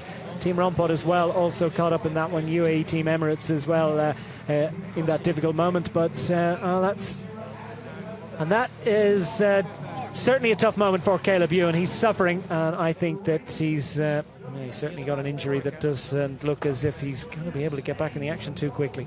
Not ruling out yet, but doesn't look like Caleb will be taking any further part, but we hope. Let's get a look at this. It's not particularly technical. It's a long right-hander, but just a little bit of a bunching up at the front. Yeah, maybe a touch of wheels, or maybe someone just touching into the barriers. There's a really squeeze. It is quite narrow, really, for a race like this. A lot of guys trying to attack and get in the front. Daniel Oss mixed up as well in that crash. Yeah, Daniel Oss very quickly up. Just pushing the barrier back to make sure he wasn't collected by riders coming from behind. Sinkeldam on the left here, having scored top points, finds himself on the deck. How quickly one's fortunes change, and now we've got another attack up front. And Trek Segafredo, Lotto Soudal, and Nippo Vini Fantini represented in their first move of the day. I think that is Jasper Stuyven from Trek Segafredo here in 3rd position, who's forced this move, followed by one of the riders from Lotto Soudal. Can't quite pick up that number at the moment. Looks like Marco Canola from Nippo Vini Fantini. And it is Yellow Valles who's been able to go on with the move. So he was one of the riders in that break where you would have noticed, looking further back, he didn't sprint. He just kept the same tempo, and he actually finished last of the group. He was 5th, but he's managed to go on with it where all the others needed to sit up, catch their breath. He's been able to follow the next move, that of Jasper Stuyven. That's cool, isn't it? That's cool been a really from good tactical move, yeah. So Jasper Stuyven's out front. Well, we're just hearing from the race radio that Caleb Ewan has been forced to retire from the Hammer Sprint, so that's desperately bad luck for the Orica Scott rider, who was one of their big hopes to score today. But Caleb Ewan is unfortunately out and will be taking no further part. We get the signs he's able to walk to the ambulance. That's good news. At least he's able to step up and make his way into the ambulance. So Caleb Ewan taking no further part in the action this afternoon. Disappointment for himself. Disappointment too, I think, for Orica Scott. They've lost one of their big cards. So guys, Caleb is out. Caleb is out. So now Orica Scott have to rejig and replan. What are they going to do? Well, they've just got to keep going with everything they've got, and that is now 4 riders is all they've got without Caleb. So Caleb had just taken his first points of this race, leading the group across the line for 6th place in the last sprint. And here's a surprise, number 64. This is Gaviria, and he is well out the back. Well, we didn't see him on the deck, so I can only surmise that he's hit some other difficulty. Could it be that he just wasn't able to follow the pace? If that's the case, well, you know what? Some riders come out of the Giro and they're able to go faster and faster. Some riders come out and they need to go to sleep for a month. I mean, yeah, a lot of riders are completely exhausted when they come out of a Grand Tour. I did notice Gaviria was right at the back of the peloton and just trying to pick his way through those fallen riders, and it was already sort of starting to split a little bit, so he just wouldn't have been able to follow to get back to the peloton, which is unfortunate. So another big name sprinter out of contention, and this 3-man break pushing on. And you look at the big split in the peloton there, a small first chasing group, but the rest of the peloton really making their way across after that crash. That's really caused havoc in this bunch. So a difficult moment for Team Quick-Step. They're sitting 3rd in the standings at the moment behind Trek Segafredo and Cannondale Drapac, but Tom Steels has some bad news for his team. Okay? Yeah? Yeah? You gonna quit? Yeah. If you have pain, you have pain. Huh? If you have pain, you have pain. Yeah, no problem. Okay. You gonna go to the hotel? Yeah, it's just straight, no? Straight, yeah. Come on. Chill. Chill. So a difficult moment for Team Quick-Step. It would appear that Fernando Gaviria is suffering from a little bit of pain. So has he been on the deck? Has he got some other injury? You know, the Colombian superstar sprinter, 4-stage victories in Giro d'Italia, is no longer a part of the Hammer Sprint, so we're losing the big sprint sensations. I'll tell you what, we've got a couple of very strong sprinters up front and one big motor. We've got Canola here from Nippo Vini Fantini, who scored 3-stage victories in Tour of Japan recently. Jasper Stuyven, who's a fine sprinter in his own right, former stage winner in the Vuelta a España. And Yellow Valles, who's one of the biggest motors you're ever likely to see in Belgian road racing from Lotto Soudal, kicked this one off. 3 strong riders. Canola's working hard on the front for the Pro Continental Nippo Vini Fantini squad, and is managing with the aid of his 2 breakaway companions to hang on to a decent advantage. The bunch, it looked behind as if needed to perform a little bit of a reset. They need to have a little look around to see who's still there. Well, now a number of riders missing. If you look at Gaviria, Caleb Ewan out of the race already, but the race goes on and it waits for no man. Team Sky in chase mode once more. Team Sky find themselves still sitting in 14th position, haven't scored consistently yet. They've got 21 points, but 21 points behind, I should say, 21.6 points behind is Trek Segafredo that are leading the team standings at the moment. Cannondale Drapac scoring well last time out. They're 7 points behind. Quick-Step Floors just over 10 points back, but still with plenty of opportunity. Team Sunweb in 4th position, Lotto NL Jumbo in 5th, Orica, UAE, Team Emirates, BMC Racing Team, Lotto Soudal and Team Movistar. They're the top 10 squads at the moment. The other 6, indeed plenty of others in the top 10, need perhaps to do a bit of work. Rank Daniel back to the 4. There's confirmation of the standings with Trek Segafredo with that 7-point lead over Cannondale Drapac. Drink it in. Quick-Step Floors scoring better today than they did yesterday. Scoring very well, but as we just saw, losing one of their main men in Fernando Gaviria. He's off back to the hotel. And as Tom Steele said, if you have pain, you have pain. It's not possible to continue. Not sure where that pain is, but for a sprinter coming out of a Grand Tour like the Giro d'Italia, like Gaviria just did, and he won the points jersey, can sometimes be a case of you can force your body through to the finish, and then it just starts to fall apart on you in the days after the race. So not a huge surprise to see him struggling here. It was a brutal final week as well for a rider who wouldn't be necessarily in his element on those finishing climbs. Fernando Gaviria finds himself heading to the team hotel. His day is done. Team Quick-Step sitting in third position at the moment. Trek Segafredo lead from Cannondale Drapac Pro Cycling Team. They're the top three squads heading for glory, they hope, but there's still a long way to go here in the Hammer Sprint. There's no overall standing at the moment. That only is worked out when you get to the conclusion of this second day of racing action. And then they assemble all the bonus times, work out the finishing positions and the overall positions. That's make the calculation to put them into position for tomorrow's chase. Canola up front here for the Nippo Vini Fantini squad, the young Italian rider. He's just in front of Jasper Stuyven in the red of the Trek Segafredo. Similar red colours for Lotto Soudal. Meanwhile, we've got Movistar in fine Vettel yesterday. And Orica Scott as well. Putting riders on the front and plenty of looking around here. Quick-Step. Roger Kluge taking a bit of advantage of that looking around. He just kept on pedalling away. He's now got a little gap. Maybe hoping just for a couple of riders like is happening just now to come across, and then they can form a chase group, because this three-man group off the front with Canola, Stuyven and Wallace, they've forced out to 15 seconds, and Canola, we've seen him doing a lot of work in that group. Nippo Vini Fantini still on 0 points today, taking not a single point in the sprint so far, and he knows this is the way he can make it work. So he's really working hard to keep that group off the front to the next sprint. And behind, there's a bit of looking at each other amongst the other teams. It's one of those situations where a counter-attacking group, even if they don't make it across to the break, they can still, it's worth staying out there for the points you'll score. So they will persevere with things, although they're all being called to account so far. So counter-attacking groups back in harness, and now, while riders sitting on the front, Cannondale Drapac are protecting a strong position, second overall at the moment. Trek Segafredo, though, are up the road. They are leading this event, and they've got Stuyven in fine battling form. Must have been some rocket at the team meeting this morning.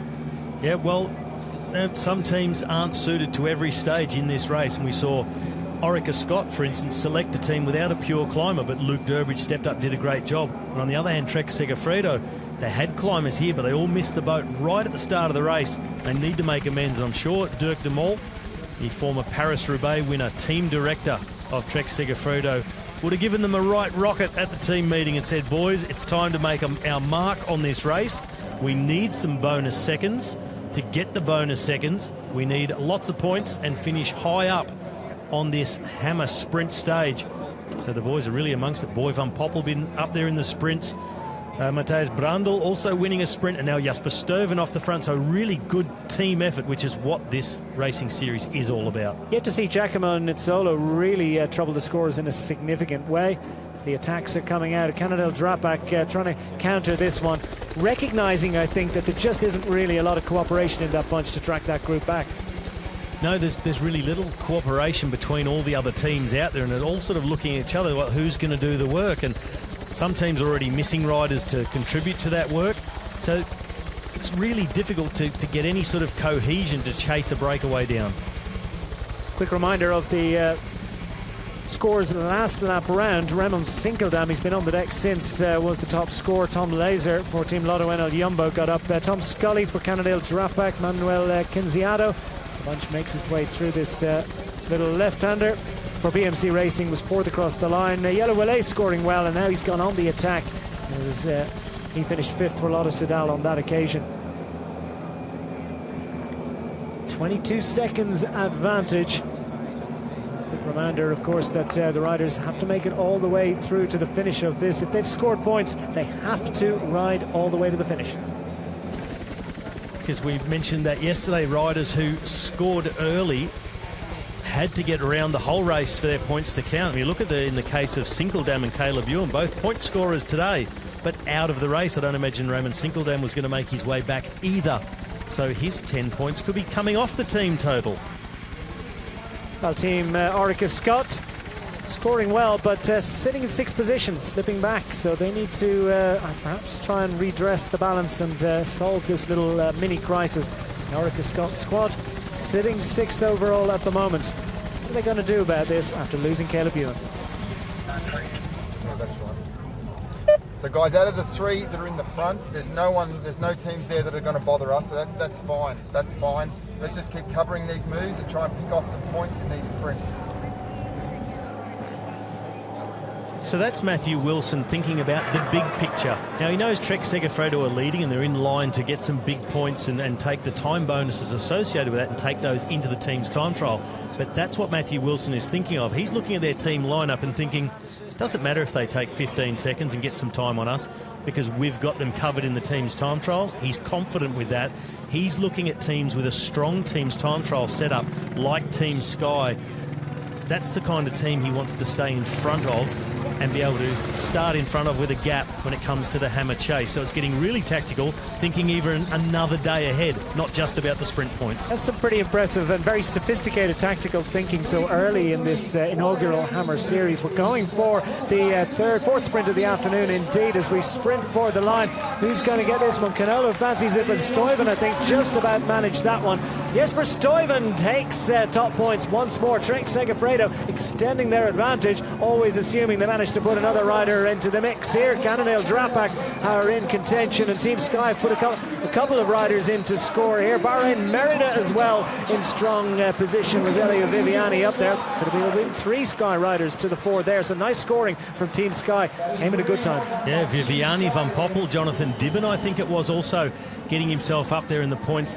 Saw Sepp van Marken tried to go for an early one, but they were all over that. But Team Sky putting a lot of riders up there in that top 10, so really starting to gather some points, and that's essential for them to be sitting right down there in 14th place until now. I'll give you confirmation. It was Jasper Stuyven just about managed to edge Marco Canola. We'll look for the replay on that one. Yellow will ace third across the line. Elio Viviani, who knows all about points races on the track, doesn't he? Points racing in road racing terms. Well, he's played himself into it nicely, and he's starting to score well for Team Sky. Nicola Bonifacio, Danny Van Poppel getting up for Team Sky. Jonathan Dibben scoring in 7th position across the line there. And Carlos Barbero for the Movistar squad scored in 8th position. Tom van Asbroek, haven't seen too much of the Cannondale Drapac Pro Cycling Team sprinter. Moreno Hoflin as well for the Lotto Soudal squad, who lost Andre Greipel just before the start through illness. He's stepping up, going back to his sprinting roots. Well, Declan, here's another indication of how important it is to have multiple riders in the top 10. Jasper Stuyven, he won the sprint for Team Trek Segafredo, took 10 points. Team Sky, with Viviani in 4th, Van Poppel in 6th and Dibben in 7th, took 11.6 points. So those 3 guys have gathered more points than a sprint win for one rider. It's all about getting Speaks numbers for itself. Consistency. They'll start to understand it. Still solid scoring for Trek Segafredo. It's just one of their riders in the top 10. 3 for Team Sky. A little bit of movement for the Team Sky squad if they've leapt up to 3rd in the standings, and that was a solid play, wasn't it? They were well outside the top 10, and here we get a quick replay of this sprint to the line. Well, you saw Stuyven just line up Yellow Valais. Maybe got a bit of a surprise from Canola, just really not giving up, head down. Multiple winner in the Tour of Japan recently. Pushed him all the way to the line. But Stuyven, a comfortable winner of that sprint. And you saw him then straight back into the saddle and keep pedalling on to keep this break going and get around to the next lap, which is double points. Couple of points next lap round. Interesting that Yellow Valais didn't delude himself by thinking he could test that one, and he just decided to let them coast off the front, and he'll ride back onto their wheel. Will Yellow Valais persist with this? Could be well worth doing. It looks like they certainly are, and they've got, well, if anything, increased daylight. Yep, they've got a bigger gap. Another little counter-attack coming, a small group, 1 rider, then a group of 5. But another group of 5 coming across to that, and everything's starting to line out in this peloton, and really quite a small group. So if you've made a big effort, there's not much room to drift back through the bunch and find some slipstream. As we get a recap of the points here now, Trek Segafredo 38.1 points, so they are 15.2 clear of Cannondale Drapac. Team Sky making the jump up into 3rd. Quickstep Floors hovering there in 4th, but look like they're starting to move their way backwards. Lotto Soudal, good points in the last sprint. The last 2 sprints thanks to Yellow Valais. Orica Scott sitting in 8th at the moment, and they'll be missing Caleb Ewan. And yeah, they're sinking like a stone, aren't they? They're really dropping back through the order, the team Orica Scott squad. And finally, Nippo Vantini on the board, moving from last now up to 13th and taking some good points, 8.1 points, 30 shy of the total of Trek Segafredo, who are leading this Hammer sprint stage, as Wallace, Canola and Sturven just keep it like clockwork. But I get the impression the gap is coming down a little bit. Well, Canola's a stem watcher, isn't he? He seems to have his helmet pointed forwards and his head down. Canola on the left-hand side of picture in the orange of Vinny Fantini, the Pro Continental team from Italy. Jasper Stuyven, the imposing figure from the Trek Segafredo squad, one of the emerging talents of classics racing. I think we're going to be seeing a lot from this man. Won Brussels Curran with a late attack a couple of years ago. Well, that gap starting to come down, but it's that chase group of 5 that's still up the front. Another 3 trying to come across, and more instructions coming from team directors in the cars. The time gap now 15 seconds, guys, 15 seconds. And this lap is double points. We've moved down to 8th now on the overall. So guys, vital you get some points this lap. It's vital we get some points this lap.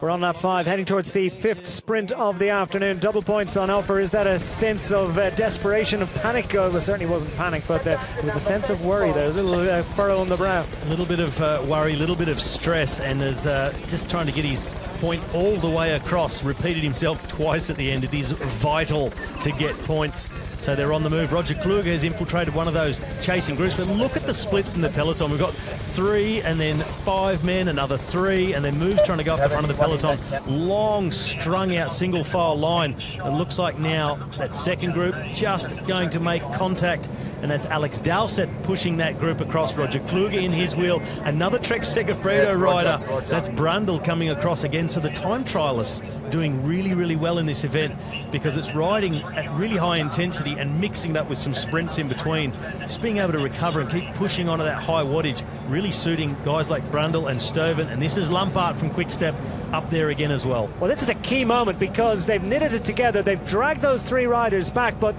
look at the way the bunch is split into bits. It's absolutely in smithereens at the moment. Stuyven continues to push on, and we've got riders coming from left, right and centre at the moment to get into this one. Will it survive? Because riders are panicking behind. They know they have to get into the wheel and they have to get there now.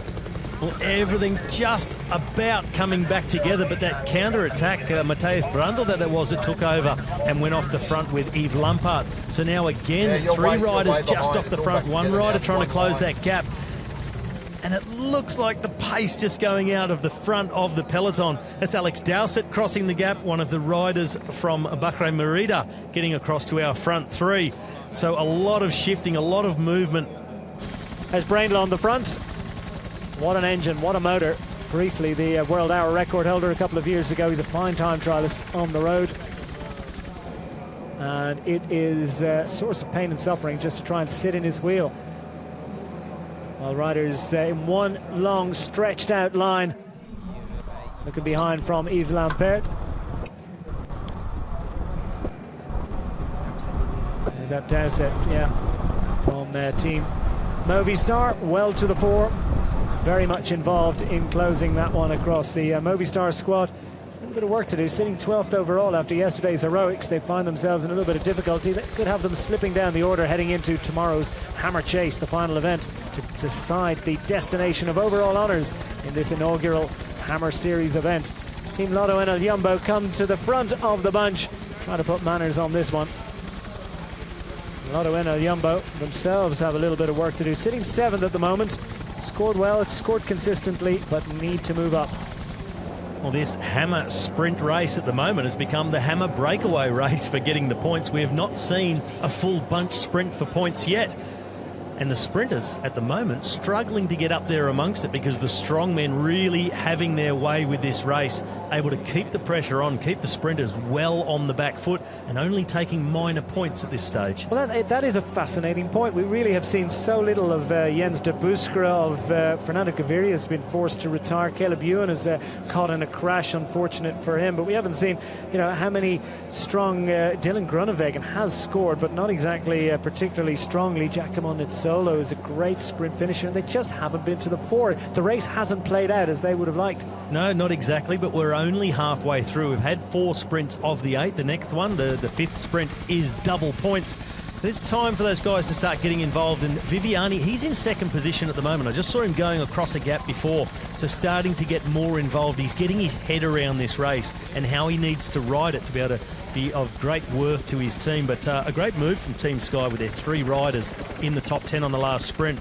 But they'll really want to capitalise on this next sprint, get themselves right up amongst it. Double points coming up. Picked out Nizzolo as well, sitting 7th wheel, so clearly gravitating his way towards the front. Albert Timmer from the Team Sunweb squad, local rider, and feeling the pinch a little bit. A little bit of a reset here.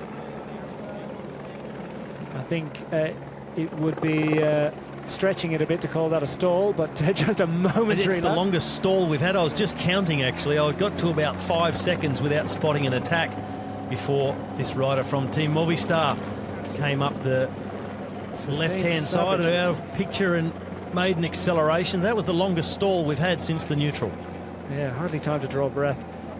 It has been savage. It was savage yesterday. The riders were nervous, to say the least, as they headed into the Hammer Sprint, because they knew what was happening and what was going to occur. And right from the get-go, we've had the action. It's been non-stop throughout in this Hammer Series event. This is the first time I've seen a team put a rider on the front and just ride tempo as if he's getting ready to prepare the sprint. So Team Sky, knowing it's double points, really trying to take control now and use their superiority with the fast men they've got, Viviani, Van Poppel and Jonathan Dibben. So that rider on the front, that's going to be Boswell for mine. He was struggling early. We saw him going out the back, but he's regained his composure, got himself to the front, just trying to keep things together. It seems there's a little bit less excitement about going on the attack at the moment after these first 4 laps. It's been brutal. Yeah, and now they've got to have a think about this. Where are the other riders coming from? Great job being done by Boswell. He's a climber by trade, really, isn't he? He rode for GC in the Tour of California and came out with a fine 5th overall recently. This is a completely different type of bicycle race for him, but he's on the blower back to the team car just to get his instructions from Servais Knaven, and I guess to tell the other riders that when he's in position, where is Viviani? Is it Geoghegan Hart? No, we're indicating. I'd say it's Geoghegan Hart, yeah. Well, I hadn't expected well, another him man right there. He's a climber and who did a great job yesterday. Fantastic job, fell off, got back on, finished the race. I butchered his name yesterday, but Tao Geoghegan Hart, there you go. Well, I think and doing a great job. So I undersold him again, calling it Ian Boswell first, but he would be on the radio asking where Boswell is, but I'm not sure he's still in the peloton at the moment, because it'd really be good for them if they get another rider up there, stay in control, and just make sure no attacks can jump away right before they get to this sprint and let their fastmen do the work. And just as we say it, that looks like Boswell coming up the right-hand side of the peloton now, so he is getting himself back to the front. So message received, understood, and being acted upon. Yeah, reinforcements coming. The other teams are satisfied with this tempo at the moment. They'll just try and get themselves organised. They'll try and pick out their sprinters. This one is going to be a very different play, and that is, I think, going to make it more interesting tactically as well. Just see Team Quickstep trying to put their riders into position. How do they change their plans after losing Gaviria? And in fact, I think that's Jonathan Dibben who's slotted into second place, so maybe Boswell is not there anymore. But 2 Team Sky riders at the front, back on the radio, asking where the others are. Get yourselves up here, because we're ready to do a lead out and jag these double points. And if you can get multiple riders in the top 10 on a double point sprint, then you put yourself right back in contention. Remember, Team Sky, less than 40 kilometres to go in this event. We're coming up towards the conclusion of lap 5 of 8 around this 12.5 kilometre circuit, and Team Sky sitting in 3rd position at the moment. Trek Segafredo with the advantage, just over 15 points ahead of Cannondale Drapac in those lime green jerseys. Team Sky in the dark colours with that blue stripe. They'll be easy to pick out. They're just coming up on 20 points behind. Quickstep Floors sitting in 4th position. There you have the confirmation of the standings. Trek Segafredo with a healthy lead now, isn't it? Over 15 points ahead of Cannondale Dropback. Team Sky in third. Quick Step, Lotto Soudal, Team Sunweb, Lotto NL Jumbo and Orica Scott have more or less got the hang of Hammer Sprint racing. Some of the squads further back really struggling a little bit today. UAE Team Emirates, BMC and the rest. And now it's Lotto NL Jumbo. Well, I think they may be wanting to get Dylan Groenewegen up the front on this double point, so it could be the first actual bunch sprint that we see in this Hammer Sprint stage. Lotto NL Jumbo and Team Sky willing to take control, keep things together. Sitting in third position, Alexander Edmondson from Team Orica Scott. An onboard camera facing back from Edmondson. Back at the Lotto Soudal rider behind him, just a silhouette at the moment. You see the pace picking up. Teams starting to work their way to the front, looking to do a lead out for their best sprinters. The pace really going up now. This is Soler on the front from Movistar. What a great job he did yesterday in scoring great climbing points. Carlos Betancourt wasn't the only rider to score from Team Movistar, although his solo contribution would have been enough to win it on its own, which was a remarkable achievement. Betancourt we've seen on the front so far, but this is not to his playing to his strengths as we get a wind-up for the sprint. And now it's Lotto Soudal in the red and white jerseys on the left-hand side. We'll try and boss this one around this long right-hander, close to this finishing sprint to conclude lap 5. I see Team Sunweb up there with 2-3 riders, the Team Sky riders together. We got a bit bumped out of it. So I think Elia Viviani, Danny Van Poppel, a bit of a squeeze over to the barriers there as they start to line things out at the front, but the sprint has been a little bit caught out by that sharp right-hand corner. Well, Nippo Vinifantini want to get involved in this. So too do Lotto Soudal in the centre of shot, and it's Lotto NL Jumbo who've got the big lead out. We see Giacomo Nizzolo coming with a bit of a run in fourth position. Team Sunweb on the left look in good shape. Have they got Valscheid into a position to sprint? Zico Vatens is there to do a job as well. And coming on the left-hand side has to be Viviani for Team Sky. Certainly Team Sky have got to score the best of all. Super job done by Team Sky as Viviani adds a significant haul of points. Nice 20 points added to their total. Team Sunweb putting it nicely together as well. Giacomo Nizzolo getting himself into position to sprint for the first time. Waiting for full confirmation of the finishing order at that sprint, that fifth sprint of the afternoon. And it's starting to come into play for Team Sky. They're starting to get themselves organised. Lotto Soudal want to keep persevering with another attack. Starting to get a lot better organised Team Sky. Viviani taking top points, but Danny Van Poppel going a little bit missing on that sprint. Not scoring, in fact, that time through. Viviani, the only rider from Team Sky to score. So looking very well organised, but at least they took the top points, even if they didn't get multiple riders up there. Team Sunweb was looking really good for them, but that headwind come into play as you see them, the head on. Viviani hard up against the barriers. That's Nitzolov trying to follow through, but Sinkeldam hangs on. No, it's Walscheid rather from Team Sunweb. Yeah, Max Walscheid, superstar emerging German sprinter with that string of victories in Tour of Hainan last year, really announcing himself on the world stage. He's a young man with considerable sprint talent and just bettered on that occasion by the sprint superstar from Italy. That is Elia Viviani from Team Sky. So it was Viviani that got maximum points. Max Walscheid from Team Sunweb next up. Boy Van Poppel third across the line for Trek Segafredo. Moreno Hofland for Lotto Soudal, scoring well. Nicolo Bonifacio for Bahrain Merida. We haven't seen too many points scored by the Bahrain Merida squad so far today. Trek Segafredo getting 2 riders into the top 6 with Jasper Stuyven scoring well. What a great session of work that he's doing for the Trek Segafredo squad. Lotto Soudal, the top points for them from Marcel Seberg in 7th position. Nippo Vinifantini in 8th position across the line. Nicholas Marini, we haven't seen too much action from him so far today. Israel Cycling Academy, it's probably their 2nd time scoring today. And Team Rompot, Andre Luiz finally getting into the sprint action.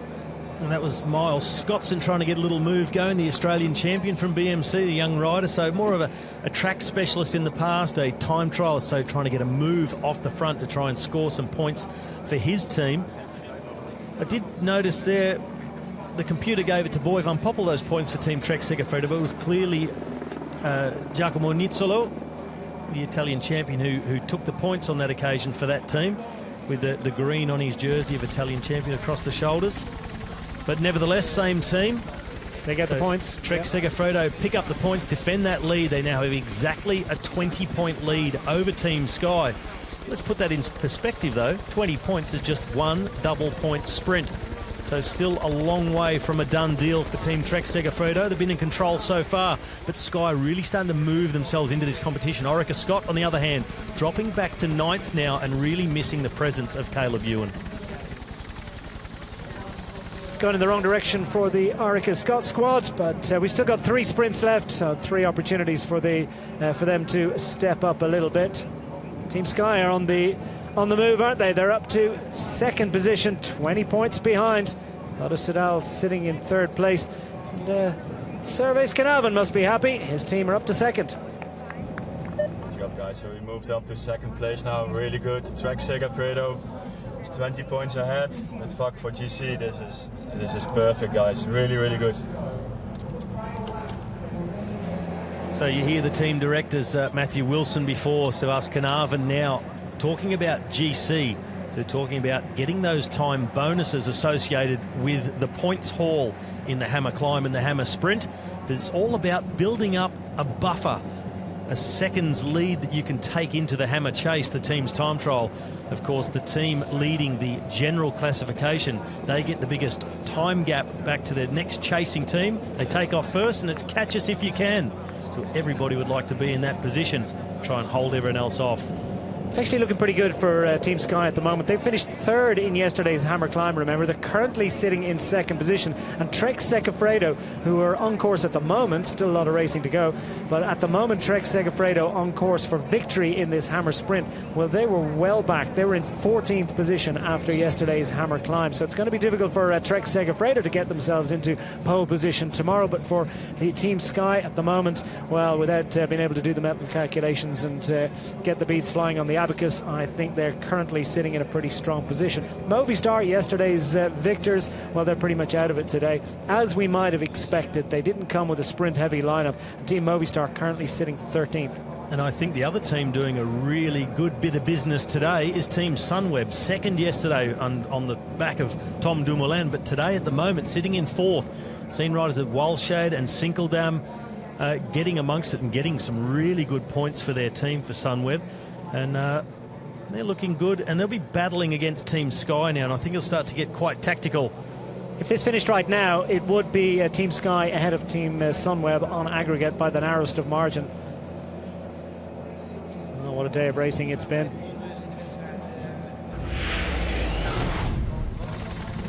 Well, the action started right from the get-go, with groups heading off up the road.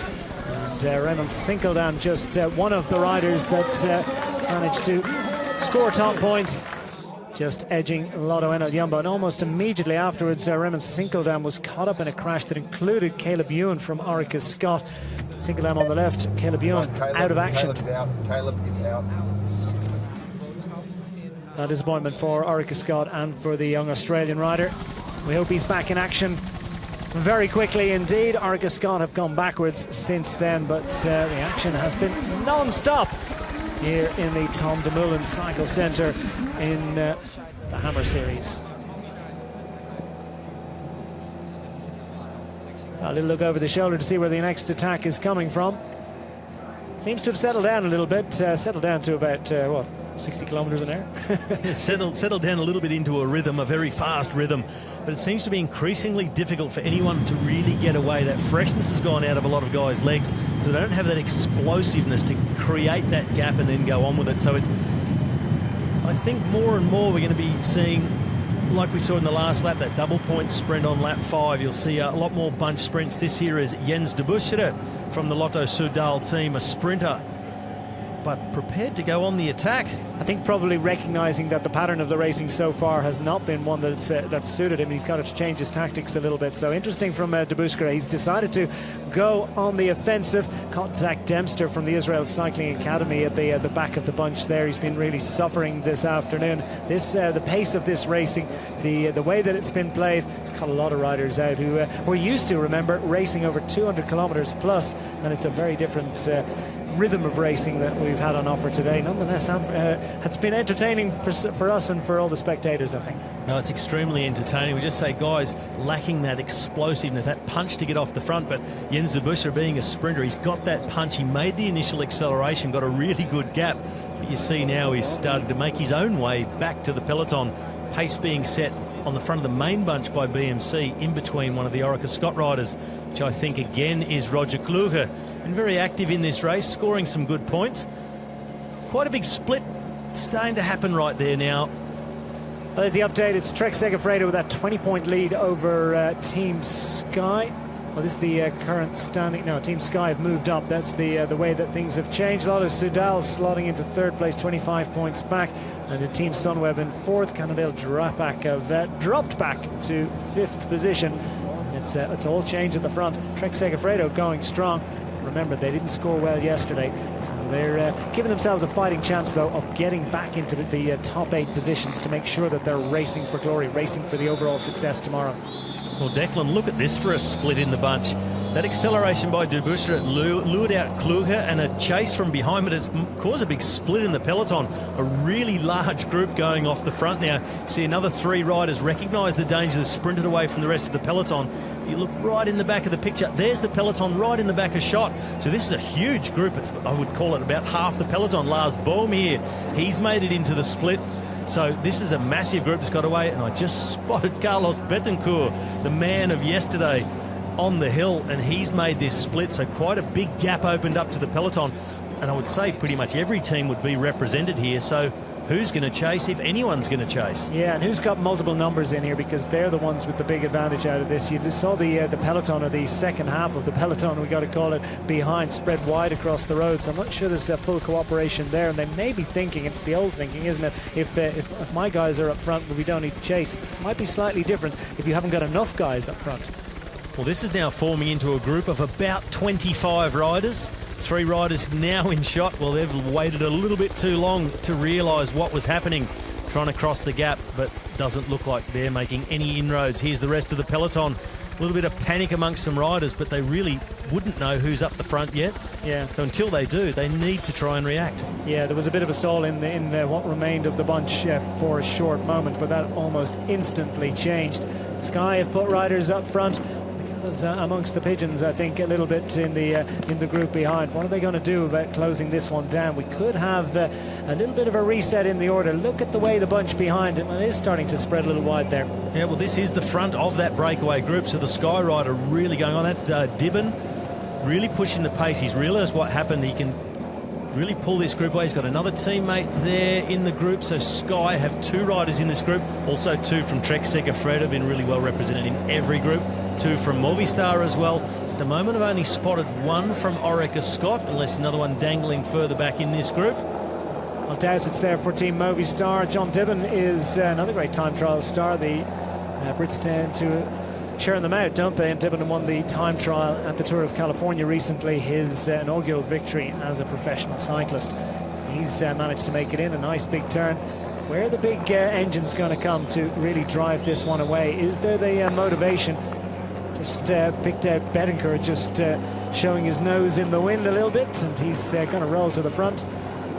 That's Betancourt in front of the group. It's Roger Kluge trying to push away and get a gap over this group.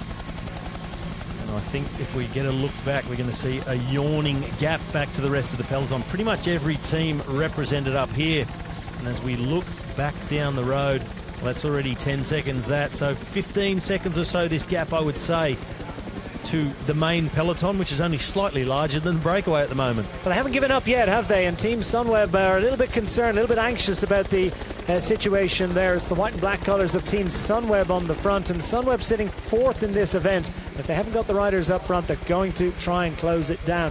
Just how many riders behind do they have to try and help them in that effort? Because it looks as if we haven't exactly got full cooperation up the front either, as the Orica Scott rider, Scott put a rider off the front. Kluge, big motor, big German rider, is churning out the watts to try and pull himself off the front. Going to be hitting that tailwind now and really trying to wind it up, distance himself from this group, get them just looking at each other and competing with each other for the rest of the points left on offer, and seeing if he can just move away, leave them behind and start scoring some good points, because we have seen Orica Scott tumbling down the leaderboard. They're now sitting in 9th place at the moment, almost 43 points behind the lead of Trek Segafredo, so they could use a few sprint wins to bump them up. And the other thing is they're only up here with one rider, so they do need to take maximum points if they want to build on what they did yesterday and have a good position at the start of the Hammer Chase. It's Kluge still off the front, that gap staying about the same. They're really having great difficulty trying to peg him back. That's a great effort here from Roger Kluge, isn't it? Of the Orica Scott squad. It's easy to see for you to say that, yeah.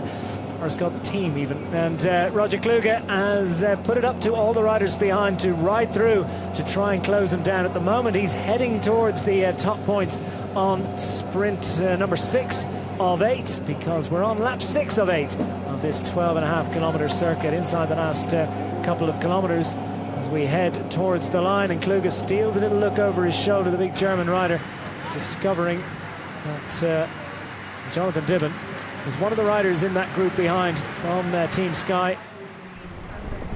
Young emerging rider. Look back from his bike. Cannondale have put rider in there sitting in 5th position. That little silhouette was Betancourt there, moving himself up on the left-hand side. We saw him from the camp. 2 Movistar riders, bit of bumping and grinding here going on in the group. Kluge has moved away a clear gap. He's actually ridden out of shot. There he is now on the right, so he will take the big points. Quick Step moving themselves to the front. They're in 1st and 5th position of the chasing group at the moment, but it's Roger Kluge who's about to enter the Tom Dumoulin Bike Park on his way to a 10-point haul on sprint number 6. Nibbo Vini-Fantini are also in good shape at the moment, sitting 3rd overall, 3rd in the sprint, as Quick Step have a couple of riders up there. Team Sky trying to move to the front with Dibben as they go to the line, and further back trying to ride back into position is Matthias Braindle. If anyone can do it, he can do it from Trek Segafredo. They could do with his legs up front. The sprint comes from behind. Betancourt trying to lead out Alex Dowsett, I think, in the position as going for the line. It's going to be a narrow success for Roger Kluge, taking the top points on offer there. And Team Sky scoring well with the 2nd on the line, I do believe. We wait for the full confirmation of that. The Sky squad managing to get Elliot Viviani into that move. Yep, that was Viviani who slotted his way into that group, so he's up there with Jonathan Dibben. As we see the aerial shot, Roger Kluge inside the last 100 metres just now. He knows he's done enough to take the points. We see Viviani swing to the left-hand side of the road, closely followed there, close on the line, by the Lotto Soudal rider of Jens de Buschere, really pushing all the way. But if we see that photo finish, just a matter of metres behind Roger Kluge. Elia Viviani on the inside, just a tire's width between them. Look like Tom Lees possibly there in 4th for Team Lotto NL Jumbo, taking some good points again. Great work, Roger, great work. Try and hang in there and recover, mate. Hang in there and recover. Solid work from Orica Scott. Get the maximum points, and they needed it, didn't they? Because that's going to move them up a little bit. In fact, I can tell you, getting unofficial confirmation that Orica Scott now back up into 5th. So it's all changed. It changes so quickly. Trek Segafredo are looking good at the moment. Team Sky have their advantage. It's come down to just over 10 points. We will get the full updated standings for you very shortly. Suffice it to say that Trek Segafredo still leading. Lars Baum seems a little frustrated and get the bottle he wanted there. Well, we can see how close it is at the top of the table, and we'll display that graphic for you shortly. But just gives you an example of why Orica Scott could move from 9th to 5th so quickly. There's a pack of teams all within a point of each other. Cannondale Drapac, Team Lotto NL Jumbo, Bahrain Merida, Quick Step Floors. They are all contained within 1.5 points. So any sprint points available, if you can grab those, you stand to move your team right up the standings, and that translates into seconds, which you'll have in hand for the Hammer Chase tomorrow. This Braindle trying his luck off the front once more, and breaking the hearts of a few riders who might have thought they might get a little bit of a breather after that sprint. We've got 2 sprints for you left. Stuyven manages to grab a bottle in the middle of the bunch. 2 sprints left. Lap 7 coming up, and then the final push, which is the double points on the line at the completion of the all-action, non-stop Hammer Sprint. And it is BMC. Perhaps need to think about moving up, sitting 13th at the moment. Trek Segafredo Well, it's now a 9-point advantage over Team Sky. Lotto Soudal sitting in third position. Sunweb, Team Sunweb is in fourth, Orica Scott fifth, Lotto Jumbo sixth. Cannondale have dropped back a little bit lately. They need to try and think about moving up. Bahrain Merida, Movistar, Nippo Vini Fantini, and the rest as they scroll through. Quick Step on the attack.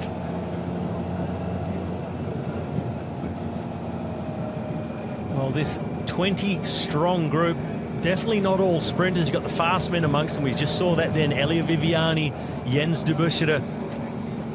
They're the ones capable of winning the points in a sprint. We just saw Roger Kluge make the most of an opportunity to slip away. And the Team Quick Step rider, he thinks, well, that was a pretty good idea. Good way to grab some points. He's off the front. Stefan Kung is the BMC rider, chasing across into the wheel. Sepp van Mark from Cannondale Drapac also trying to shut this move down. Well, there's the situation as the attacks continue to come. It's a perfectly designed course because those twists and turns that come immediately after the sprint offer the opportunity for the attacking riders. So there's just no opportunity for respite. Yeah, the sprinters, the guys who go really full gas in the sprint to get the points, they can get caught short. When you come onto this circuit, the riders who've just ridden in the wheels, not done a sprint, they get a real opportunity to attack over the top. And you look at the gaps that open up. This front group is split to pieces now. 2 riders off the front. It's about 9 or so riders in between. And you look at a lot of the riders adopting that time trial position, hanging the hands over the handlebars. Kung, a perfect example here. He's a very strong time trialist. You give him a few metres, it's very difficult to pull him back. But it's Nizzolo in the background trying to lead that second part of this group and bring it back together. He's a guy who stands to do a really good deal for his team Trek Segafredo. Great team play by Stefan Kung so far in the Hammers series. He was up the road and climbing like a gazelle yesterday, wasn't he? He was like a mountain goat, and now he's back in more familiar territory on the flat road and drawing the group clear and making it so difficult for anyone to close this one down. You've got considerable speed on the road of Giacomo Nizzolo among those riders trying to close them down, and just there's no free ride in there for anyone at the moment, is there? No, you see Jens Debusschere here at the back from Lotto Soudal. He was a little bit on the left-hand edge of the road, little tiny bit across when he was suffering a lot because he put in a big sprint last time. Now these guys, they see the rest of the race riding away from them. Up the front, that is all the points. Lars Boom, he looks like he's been caught back in this group as well. It's number 71 in the yellow. And here's Debusschere. He's going to try and make a last-ditch acceleration. Yves Lampaert from Quick Step Floors is the man who goes with him. So Debusschere says, well, it's all or nothing to get across. Number 107, that is Boy van Poppel, Trek Segafredo. So they have been all over everything. Dibben knows he has to try and get across too. The rest in this group, well, they look like they have had enough. Absolutely shattered. I mean, Alex Dowsett looks across to the left and says, well, I'm not doing it. You can do it if you want. And Koen Vermeltvoort, who's a fine sprinter for Team Roompot, out on his feet at the back of the group, incapable of attacking should he want to, and of covering that one. I think that just gave you an illustration of how tough this is. I think the look he got back was, I would do it, but I can't do it. Well, absolutely. They'll want to do it, but it's just inconceivable, I think, after what's been such an all-action fight between these riders today. It's Cavagna on the front, who's doing a really solid job and working hard with Kung, and they're looking for the motorcycle to move ahead a little bit. The inference is that might be aiding those two riders in their efforts to stay out front. Well, they've pretty much closed it down at this moment, so the point made, but job done in closing it. Well, the team who stands to gain a lot from these last 2 sprints at the moment is Cannondale Drapac. 2 riders up in the front. Sepp van Mark is definitely one of those riders. And Carlos Betancourt, he's now making the jump from the second group to try and go across to the front part of that group. Here in between, Boy van Poppel, Jens Debusschere and Yves Lampaert trying to get back on terms with this front group, because that's where all the points are at. There's more than 10 riders up the front, so that takes away all of the Hammer Sprint points. Not far behind, but it's a big job to close any gap at the moment in this race. It's just been so intense. Yeah, nervous moments, I think, for Lotto Soudal as they find themselves with Debusschere, who's tailed off a little bit. They're sitting third currently in this Hammer Sprint standings, behind Trek Segafredo and Team Sky. just a few points between themselves and Team Sky in second position. So for Lotto Soudal, need to try and make the move up after yesterday's heroics. Well, 9th position. They're very much on the cusp. They need to try and make sure they're in those top 8 squads that will vie for glory tomorrow. And in fact, there's 2 groups of 3 off the back at the moment. Roger Kluger has been caught out a little bit there. So 3 who are in this group just got distance, and then back behind them is the next group of 3 with De Buschere and Lamparts, along with Boy van Poppel. So really splitting to pieces. Roger Kluger, he was told, just try and sit in, try and recover. Well, he's just missed a little split. He's going to have to make another effort, which is going to really hurt him going into this next sprint. Sprint number 7. Giacomo Nizzolo, he's made the split. Elia Viviani coming into his own as a points race rider. Tom Lees now from Lotto NL Jumbo taking up the pace. This is Lampard. A last ditch effort to get back across with De Buschere. Boy van Poppel goes. And Kluger, number 57, he's in real trouble now, not able to recover from that last effort. And on the back of the group, number 25, that's Tom van Asbroek. So that he could be a big advantage for Team Cannondale Drapac with 2 riders in this move. Well, Cannondale Drapac in the green colours. Sepp van Mark a little look around to see how many of his teammates have made it in here. And they have an opportunity, don't they, to move up from 7th position at the moment. Nippo Vini Fantini in the orange colours on the left-hand side of shot. We've got Team Sky.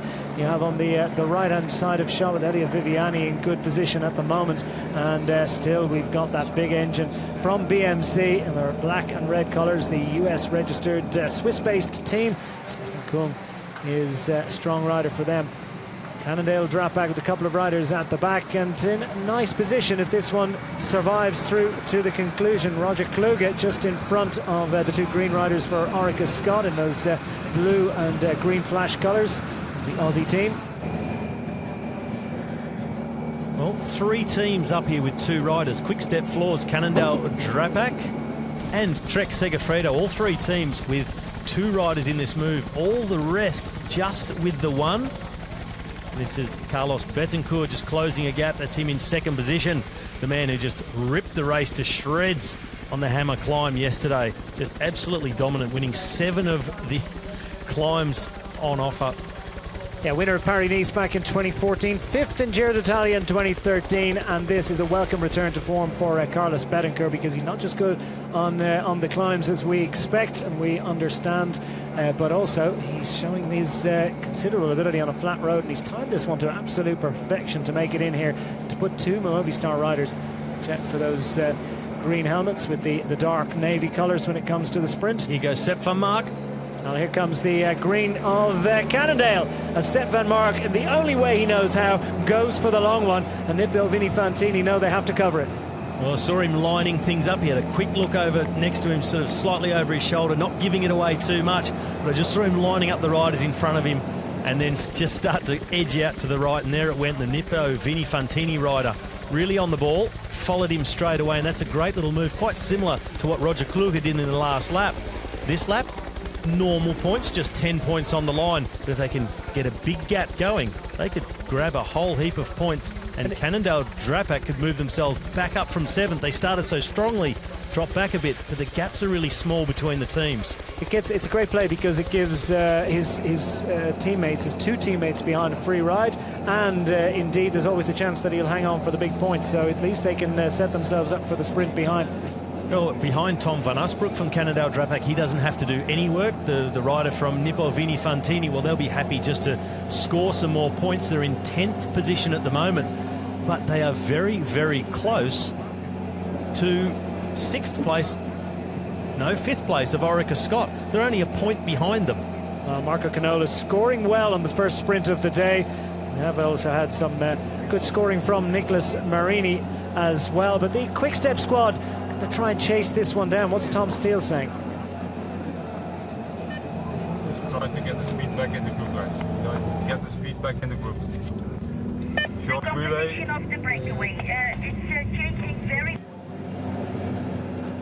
So get the speed back and get the speed up.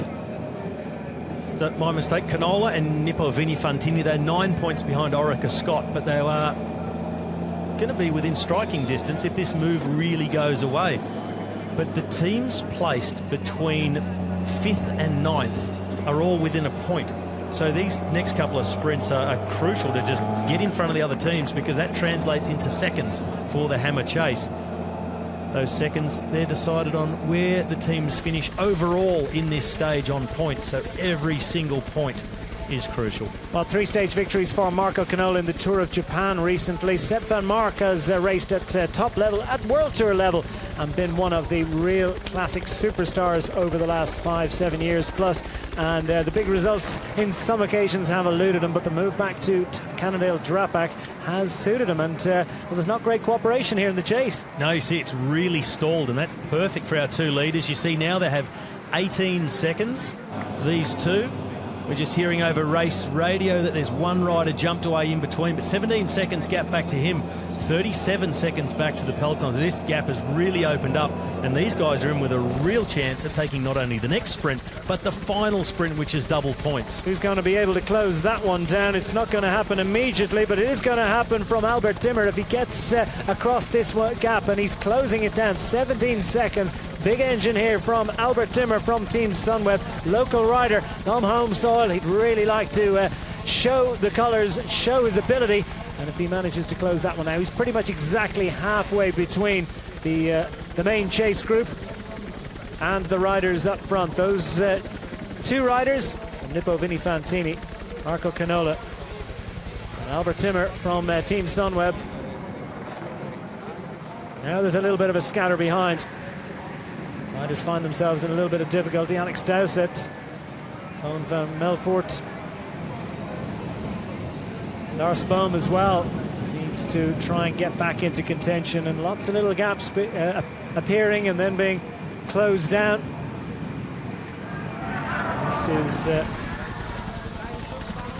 Lastra, Jonathan Lastra at the back for Car Rural, who've not quite entirely been anonymous, but they're sitting 15th overall. So the tiny Spanish Pro Continental outfit struggling a little bit, chasing experience, but they have a rider trying to chase on now. Of more interest and more concern, Canola finds himself in the unloved position of leading out Sepp van Mark. Will Sepp van Mark go for the early one? That's his normal way. Might change his tactics in a two-up sprint. Well, he may not know how fast Canola is. We saw just before Canola really pushing some of the bigger name sprinters all the way to the line. So Sepp van Mark might get himself a nasty surprise when he goes to take on Canola. He lines him up, fakes it.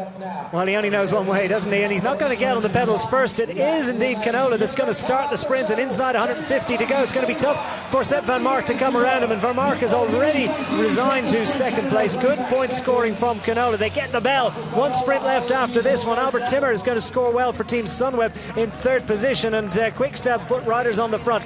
The message from van Mark is, let's keep riding. Let's see, can we hang on? Will Timmer manage to make it across? And who's going to mop up the minor points? Looks like Nizzola might have got himself into a nice position to score well for Trek Segafredo, and perhaps put the rubber stamp on their situation at the head of affairs. Lars Boom well to the fore as well, and Elia Viviani for Team Sky. Albert Timmer still in between. That little flurry of activity on off the front of that chase group will have closed it down a little bit. They're still showing solid at 17 seconds in arrears from the two up front. So Timmer continues to chase alone, but increasingly he's looking behind, and I think looking for assistance from others to close down this gap. Timmer really struggling to get across to those two, Van Mark and Canola. Well, they've now realised as soon as they got through that sprint, it's really in their interest to go as hard as they can and try and put off the group behind from trying to close that gap, because anybody who makes the chase now won't score any points. They've given the rest a free ride. So these guys are in pole position now to take the big points. For Mark knows after that last sprint that Canola is faster. So he's going to have to try and do something if he wants to take the maximum points. But even if he runs second, it's great points for his team, Cannondale Drapac, and they'll keep moving up the standings, getting those all-important seconds that come along with finishing highly in the Hammer Sprint. Well, let's run through the scores last lap round. Top scores from Nippo Vini Fantini, courtesy of Marco Canola, the young Italian rider. Sepp van Mark, the Belgian star. Cannondale Drapac Pro Cycling Team scoring well in second position. Albert Timmer for Team Sunweb. Boy van Poppel for Trek Segafredo. De Buskere. Nizzola, of course. Yeah, they're still showing Boy van Poppel. It's Nizzola, of course, is so they swapped the other swapped bikes or swapped transponders. I suspect it's the latter. So Nizzola getting up for fourth. Jens De Buskere well to the fore again. Well, here's that sprint. Van Mark looked like he was going to go, trying to force Canola to go. But in the end, Canola was only 125 metres out when he did go. And intrinsically fast, you see there Sepp Van Mark then saying, well, I'll just check where the others are coming from and play it cool. I was going to give it to him anyway. Completely outgunned by Canola there, much faster. And Canola winning a few sprints there in the recent Tour of Japan, showing he's still got that good form in the legs. Asking the motorbike marshal there what the time gap is, trying to get a handle on what the speed, the seconds difference is. We look at the current standings now. It's Trek Segafredo who are still on top of the standings. They're still scoring good points in that following group, even though these two riders are off the front. Sky still maintaining second place. They're just over 14 points behind Trek Segafredo. Lotto Soudal still hanging there in third. Albert Timmer, he's starting to creep up on them with Sunweb in fourth. And Cannondale Drapac in fifth place, but in line to get some really good points with Sepp Van Mark. Nippo Vini Fantini, they're up in ninth. But look at the gap between the teams just in front of them, like Quick-Step just in front of them, and Team Lotto Jumbo, and also Bahrain Merida. It's also essential for the teams who really want to win the Hammer Series to finish in the top 8. So they're racing for the big prizes tomorrow because, of course, the Hammer Chase. We zitten op de wip, hè, wat dinges betreft. Laatste ronde, dubbele punten. Dus dat kan allemaal de goede kant op rollen, maar het kan ook allemaal de foute kant op rollen. So just quickly, Nico Verhoeven reminding his riders that they're in a very precarious position. The Dutch saying as it goes, sitting up the whip, they're sitting on the seesaw. He says it could go the good way or it could go the really bad way. So make the most of this. Double points. We need these points.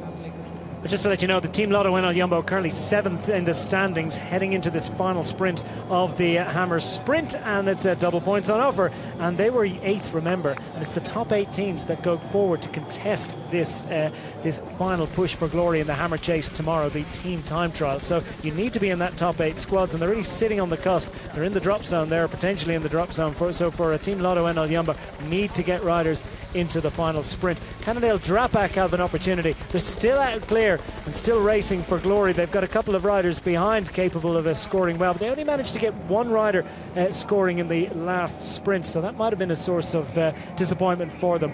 But for all that, it's a solid effort from Sepp Van Mark up front. Well, the problem will be for Lotto Enel Jumbo, they didn't score very well yesterday, and it's the combination of the Hammer Climb and the Hammer Sprint. All those results go together to form our general classification and our top 8 teams and bottom 8 teams. The bottom 8 teams, they fight out places 9 to 16 in the Hammer Chase, and then our top 8 teams ride for the big prize. So they're on course at different times, those two groups, and you definitely want to be in the last group that's starting, which is racing for the win of the Hammer Series. So it'll all come down to the numbers, the combination of Hammer Climb results and Hammer Sprint results for the teams. And you can't leave anything to chance. You've got to take as many points as you can possibly grab. What a stunning effort this has been from these two riders. They're out front for more than a lap now, and that's as long as anyone has been out front. And Sepp Van Mark, what a big motor he's got, but what an impressive display as well from Nippo Vini Fantini, and very specifically Marco Canola, who's been up front, well, he was early on, scoring well, and later on as well. He scored top points last lap round, an opportunity to really propel his team further up the order. Nippo Vini Fantini currently sitting in 9th position. Could break the hearts of Team Lotto Enel Jumbo. Superb finishing position of 6th in yesterday's Hammer Climb. On target perhaps to match or even exceed that should Canola and Sepp Van Mark survive through to the finish. They will take the top points on offer. Remember, 20 points on the line for the first rider. And the attack's starting to come out of this chasing group. It's the Bahrain Merida team, so I'm certain all the team directors with a rider in this front group, they're egging them on to try and do something to get some points, to try and give their team a bit of a lead over those teams right around them, to try and ride in the final group on the road tomorrow in the Hammer Chase, the teams that are placed 1 to 8 on our general classification. So Bahrain Merida, they really need to get some points because they did not score yesterday. didn't have a rider in the front. They need to make the most of this Hammer sprint and hope for the best. This might be Ivan Garcia, who scored at the last sprint, who's trying his luck to try and make it across the gap, trying to succeed where Albert Timmer, unfortunately for him, failed. So Timmer's back in, and meanwhile Sepp van Mark is continuing to set this unwelcome and well, welcome but unwelcome in some ways for Marco Canola tempo on the front. Welcome in as much as it's keeping them off the front. Less welcome in that it hurts. Ivan Garcia, it's confirmed, the Spanish rider with Bahrain Merida, scored well and trying his luck, needs to. Bahrain Merida sitting well down well, in 6th position in the order. And remember, they were 13th yesterday, so a fighting chance of getting into that top 8 teams for tomorrow. It's the aggregate of your finishing positions from the Hammer Climb and the Hammer Sprint that decides the position that you will take up in tomorrow's Hammer Chase that concludes the event. And as we've said, top 8 squads go on to compete for first position. The minor final between teams 9 to 16. This is Jonathan Dibben sitting towards the back of this group.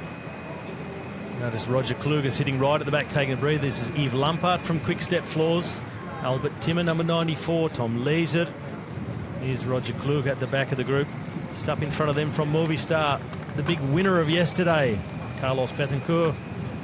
Do you get the sense that some riders in here are actually satisfied with their position in the group, and they'll sprint for position in that, and they're less concerned with trying to close down Van Mark and Canola, and indeed Ivan Garcia here in 3rd position? I think they're not so worried about Garcia, where he's riding. The other two, I think they're out of range now, so they're not going to get them whatever they do, and if they do try and get them, they'll just waste energy and not have a chance of getting any points. So they've just got to race the guys who are around them now.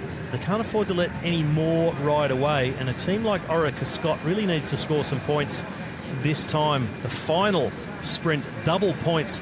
So Roger Kluge, I guess, been told, just sit back, relax, save everything for the sprint. But if he sees an opportunity, I'm sure he'll take it to attack and try and steal some points, because you've still got a guy like Viviani and also Nizzolo, the 2 Italian sprinters sitting in the group. It'll be very hard to toss at the finish. A tough moment too for Ivan Garcia, because well, Sepp van Mark and Marco Canola out of sight ahead of him. He dips his head and puts the effort in. Here comes another attack from behind. Well, they're never long coming, are they?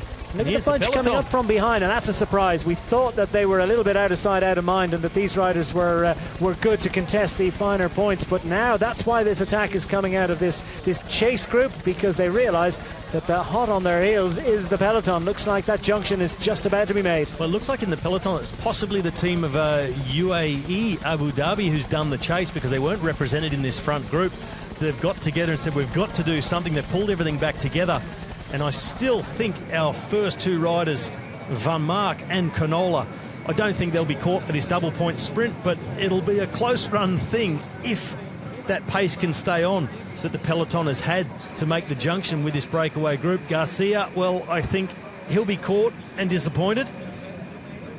Well, he doesn't know that now, and we won't tell him, because Ivan Garcia is going to continue to push on. That's all he can do at this moment. Sepp van Mark and Marco Canola are still working well ahead, sharing the workload, and Ivan Garcia, he's suffering, but he's suffering for a reason, because he steals a little look under his left armpit. He knows that he's got his gap, and he needs to try and maintain it. Canola finding himself back in the wheel of Sepp van Mark. I'm making an assumption here that Van Mark is probably contributing more, but Canola will do what he can. And this is a great effort from Garcia, isn't it? It's a super effort. He's getting closer and closer. And this Bahrain and Merida rider really making a name for himself. Canola. He's getting closer, but it's still a big gap. Here's a reminder of our points different. Team Trek Segafredo on top with 65 points. Team Sky in second.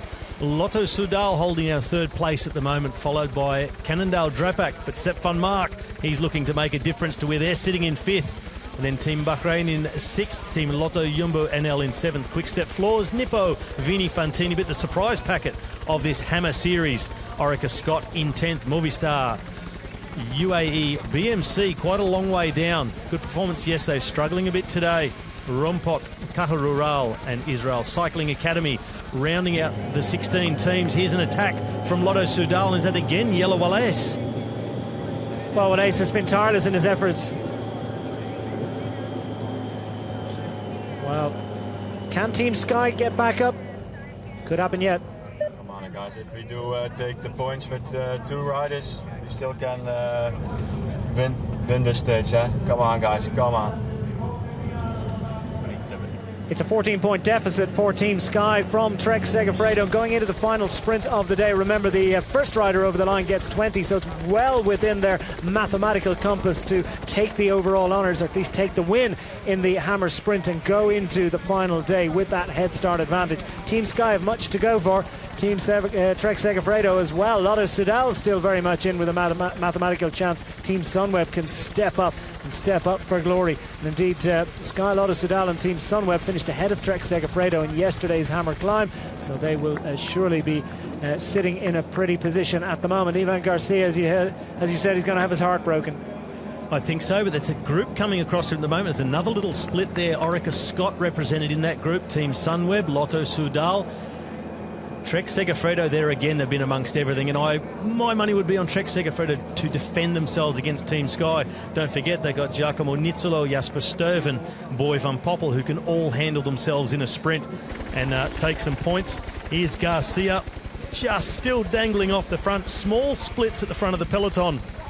Well, it looks like we're getting quite a big bunch sprint, at least for the 3rd place. I think Van Mark and Canola will fight out the big points on offer. Yeah, well, will any team be able to put their stamp on it and to organise a lead-out in the traditional sense? We've only really seen one lead-out organised in anything remotely like the traditional sense. As these 2 riders up front looked as if, well, they're just 1,300 metres from the conclusion of the Hammer Sprint, and Sepp Van Mark on the front has Marco Canolo behind him. Canolo led out to win the last sprint. And Sepp Van Mark, I think, will be very satisfied and very content if he hangs on for a 2nd place finish on the line. Be a nice haul of points and a very successful moment for Cannondale Drapac Pro Cycling team. That is the lead that they have. Is it done and dusted yet? Well, I think it is, unless they start surplussing, as they say on the track, coming to a track stand and looking at each other. But there's an attack out of the following group, and it was a Lotto Soudal rider and a pretty solid-looking rider. Is that Jens de Buscher who's been able to make the acceleration? I'm not sure. Or maybe Moreno Hofland, who's been able to jump away, not been very active as yet, but these are big points on the line, and a lot of teams around similar point standing. So this 3rd place for teams like Cannondale Drapac, Team Lotto NL, Quick Step, Lotto Soudal, they've really got to take these points to put themselves up at the top of the standings. Well, there's that jockeying for position you mentioned. We go around this long right-hander with just over 600 metres remaining, and Canolo finds himself on the front. Van Mark put him there, and Canolo is going to lead it out once more. Worked for him last lap round, but he needs to be very, very careful, because Lotto Soudal have put a rider off the front and stretching his legs for glory for a nice haul of points. Lotto Soudal looking to move up from 3rd position into 2nd ahead of Team Sky. Cannondale Drapac looking to vault ahead. We've got on the front, it's Lotto NL Jumbo on the front of the bunch behind, trying to put riders into position.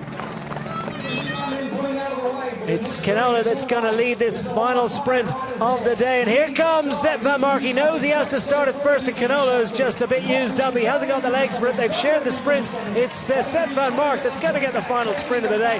He's going to act like it's a victory, but I tell you what, it is a good haul of points for Cannondale Drapac as they get up for 2nd. And, well, Cannondale Drapac had at least one other rider in the top 10 as well. Was that Van Asbrook? They had a couple of riders in there that could do the job. It's a solid effort at the final sprint of the day for the Cannondale Drapac squad, led home by Sepp Van Mark. The Hammer Sprint is complete, and we wait for the confirmation of the overall standings. They're working away on the beads of the abacus to count that, and Sepp Van Mark looks like he's ready to do another 40 or 50 kilometres off the front. Well, he was looking really strong in the second half of this race, very active throughout. One of the first attackers of the first attacker of the day, so really motivated today to make up for it. Yesterday was a disappointing performance, but also as Walter Whippet rounding out the Cannondale effort in that final sprint, taking some good points as well. Was Moreno Hofland taking 3rd from Lotto Soudal, so valuable points for them.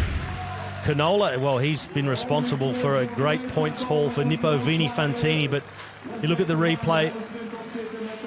From the sprint before, Canola was obviously faster, but a whole lap riding as hard as you can, swapping turns with a guy the calibre of Sepp van Mark, the classic specialist, seemed to just ride him into the ground somewhat, and that managed to give van Mark the edge to take the big points. And yeah, why not take advantage of the opportunity to sit up and put yourself on display a bit? It's not an individual win, but like he says, Cannondale Drapac, we've been the aggressors of the day. They may not win overall. I think that's going to be for Trek Segafredo, but a great performance to put them up there. A superb effort from Sepp van Mark and from Marco Canola. I think he was just happy to survive. Moreno Hovland, as Robbie has said, getting up for third on the line on the final sprint, and we see Dylan Groenewegen not too much in evidence during the day, managing to get up into position and to show the Netherlands national road race champions colours in that final sprint of the day. Wouter Wippert is fifth across the line, making it 2 Cannondales in the top 5. It's a decent haul of points at the final double points scoring situation, as Marco Kump got up for 6th for the UAE Team Emirates. Jasper Stuyven scoring well once more for Trek Segafredo.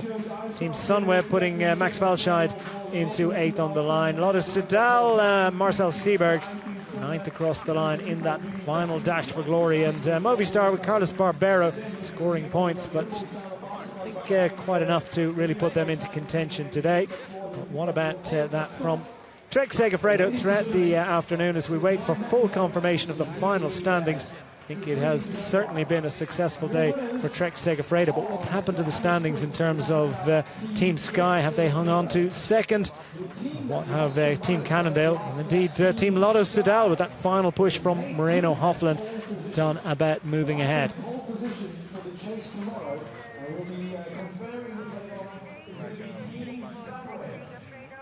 Well, Sepp van Mark can enjoy the experience and the moment. Crosses the line first. Maximum haul of points. Look at Wouter Wippert in the green of Team Cannondale, scoring well. And all the teams really enjoying this this racing format. Well, the scene over Sittard Helene as we wait for the final confirmation of the standings, and I think there can be few well, might have been just Trek Segafredo just putting one rider into the top 10 at the final double point score. That was Jasper Stuyven, 7th. The gap may have narrowed a little bit at the conclusion. And remember, Trek Segafredo 14th in the standings in the Hammer Climb. It's the aggregate of your finishing positions. And there you have the overall team rankings with the bonus points. Movistar, after their victory in the Hammer Climb, will have pole position. So you've got the bonus seconds. They've won 15 bonus seconds in total. Team Sunweb, 12 seconds on offer for them. Team Sky will start third tomorrow, 10 seconds on offer for them. And Orica Scott BMC Racing Team, Nippo Vinifantini finds 6th for them. Quick Step Floors 7th, and Team Lotto NL Jumbo. They're the 8 squads that will start in Group 2 in tomorrow's Hammer Chase. And in Group 1, for positions 9 to 16, Lotto Soudal, despite their final punch, and Team Cannondale Drapac. So these are the bonus seconds that they've gained. These are the overall team rankings with the bonus seconds that they've gained, and which will certainly help them in the push for the chase for the final time trial tomorrow, which is on a course based here in Sittard Helene. Very similar in character, just a little bit longer, a couple of kilometres longer than the course that we've seen in the Hammer Sprint today. Well, they're the bonus seconds that have been gained.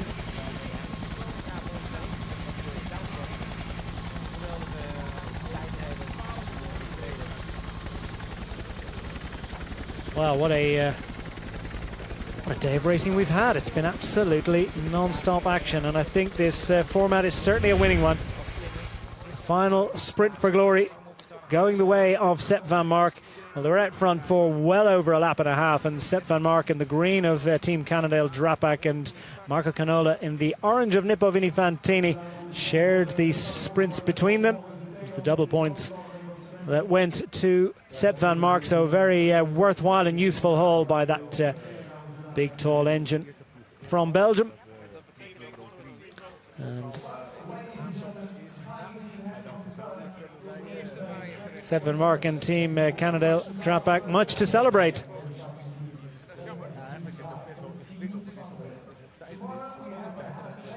And all the teams really buying into this format. Goed gedaan, mannen. Goed gedaan. Dylan wordt 4, dus dat moet voldoende zijn voor een goede... Team Lotto winner Jumbo can be well, how satisfied they'll be with what I think is going to be a 7th place finish for them. So now we see to see who is leading.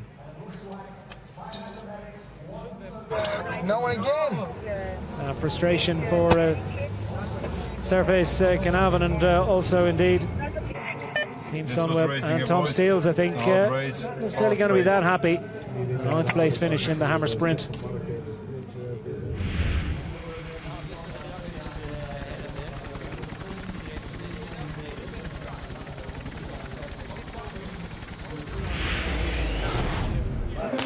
Well, what a day of action it's been in the Sports Zone in Limburg, in the Tom Dumoulin Cycling Centre, and a difficult experience for Gianluca Brambilla, among others, in the early stages. Team Quickstep putting riders up front and behind. Jesper Stuyven in fine sprinting form.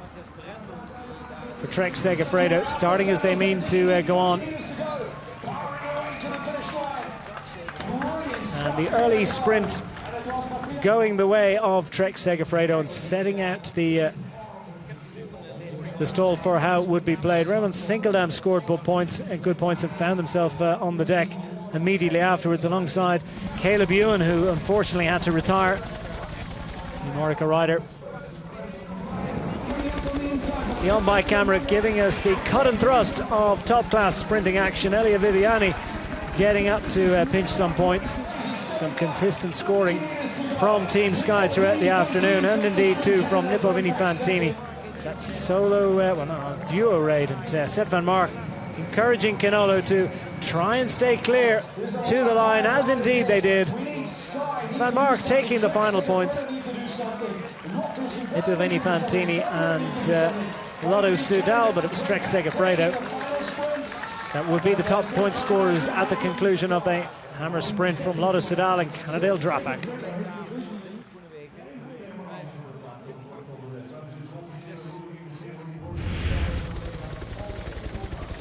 Well, we're the northern part of Limburg, just as we pick up the winning team. Trek Segafredo confirmed as the champions of the Hammer Sprint. I'm down here with the winning team, Trek Segafredo, and all 5 guys here and all 5 riders contributing. Boy van Poppel, how difficult was that race? Not just a normal criterium style with a sprint at the end. No, it was full gas immediately from the start, and every lap, just like it was the last lap. Yeah, it was full sprinting, and then those laps with double points, it was full gas every lap. Yeah. And every rider contributing. Matthias Brandler, we saw you on the attack and using your time trial skills to go out and take some points, but how hard was it to recover after an effort like that and get back in the group and then do it again? Yeah, we played today with different tactics. We had sprinters, we had time trialists like me, so we went on attack, we waited for a sprint. I knew I had to do a long sprint, so I did like a 500-meter sprint, but after that, like I was so only hanging on the peloton and somehow survived till the line. And Jesper Stuyven, was it somewhat confusing during the race to try and figure out if you had teammates in front, what had to be done, tried to chase or go across a gap? I think today we did really good, and we always had one guy in the front, and I think that was the biggest advantage because we never had to chase, and it was really was full on the race from start to finish. So it was we were all in front the whole time, so it was good to keep the view. So Greg Daniel must feel great to get a win with a team like this in the Hammer Sprint. Yeah, it's really great. The team rode really well, and this is my official last race with the national champ jersey, so I'm glad that I was able to be here with the team. And Giacomo Nizzolo in the national champion of Italy jersey. What a difficult race, a difficult scenario to have to sprint so many times. Well, it was really difficult today. Since the beginning we went full gas, all the laps was really a war. But in the end we were racing well and everybody were in the right move, so we're happy. Well, congratulations to Trek Segafredo and get ready for the Hammer Chase tomorrow. Yeah, for sure, thank you. There you go, guys. The winning team getting ready to spray the champagne. Time to waste some bubbly, and they've certainly earned it, haven't they? What a great performance throughout the afternoon from Trek Segafredo. And one or two of them risking a little swallow. What about that from Trek Segafredo throughout the afternoon? Ultimately, it was an 8.9 point advantage over Lotto Soudal. Cannondale Drapac 11 points behind. Team Sky slipping to 4th at the death. But the Trek Segafredo quintet with Matthias Breinle, Greg Daniel, Giacomo Nizzolo, and Jasper Stuyven. And indeed, Boy Van Poppel. Just what the doctor ordered for the Trek Segafredo squad.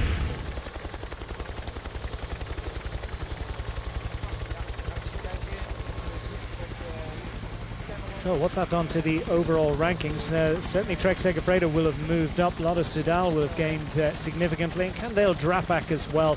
Solid scoring from Team Sky through the afternoon. Let's put them 4th in the team sprint, but we wait with bated breath to find out exactly what's happened to the overall ranking ahead of tomorrow's Hammer Chase.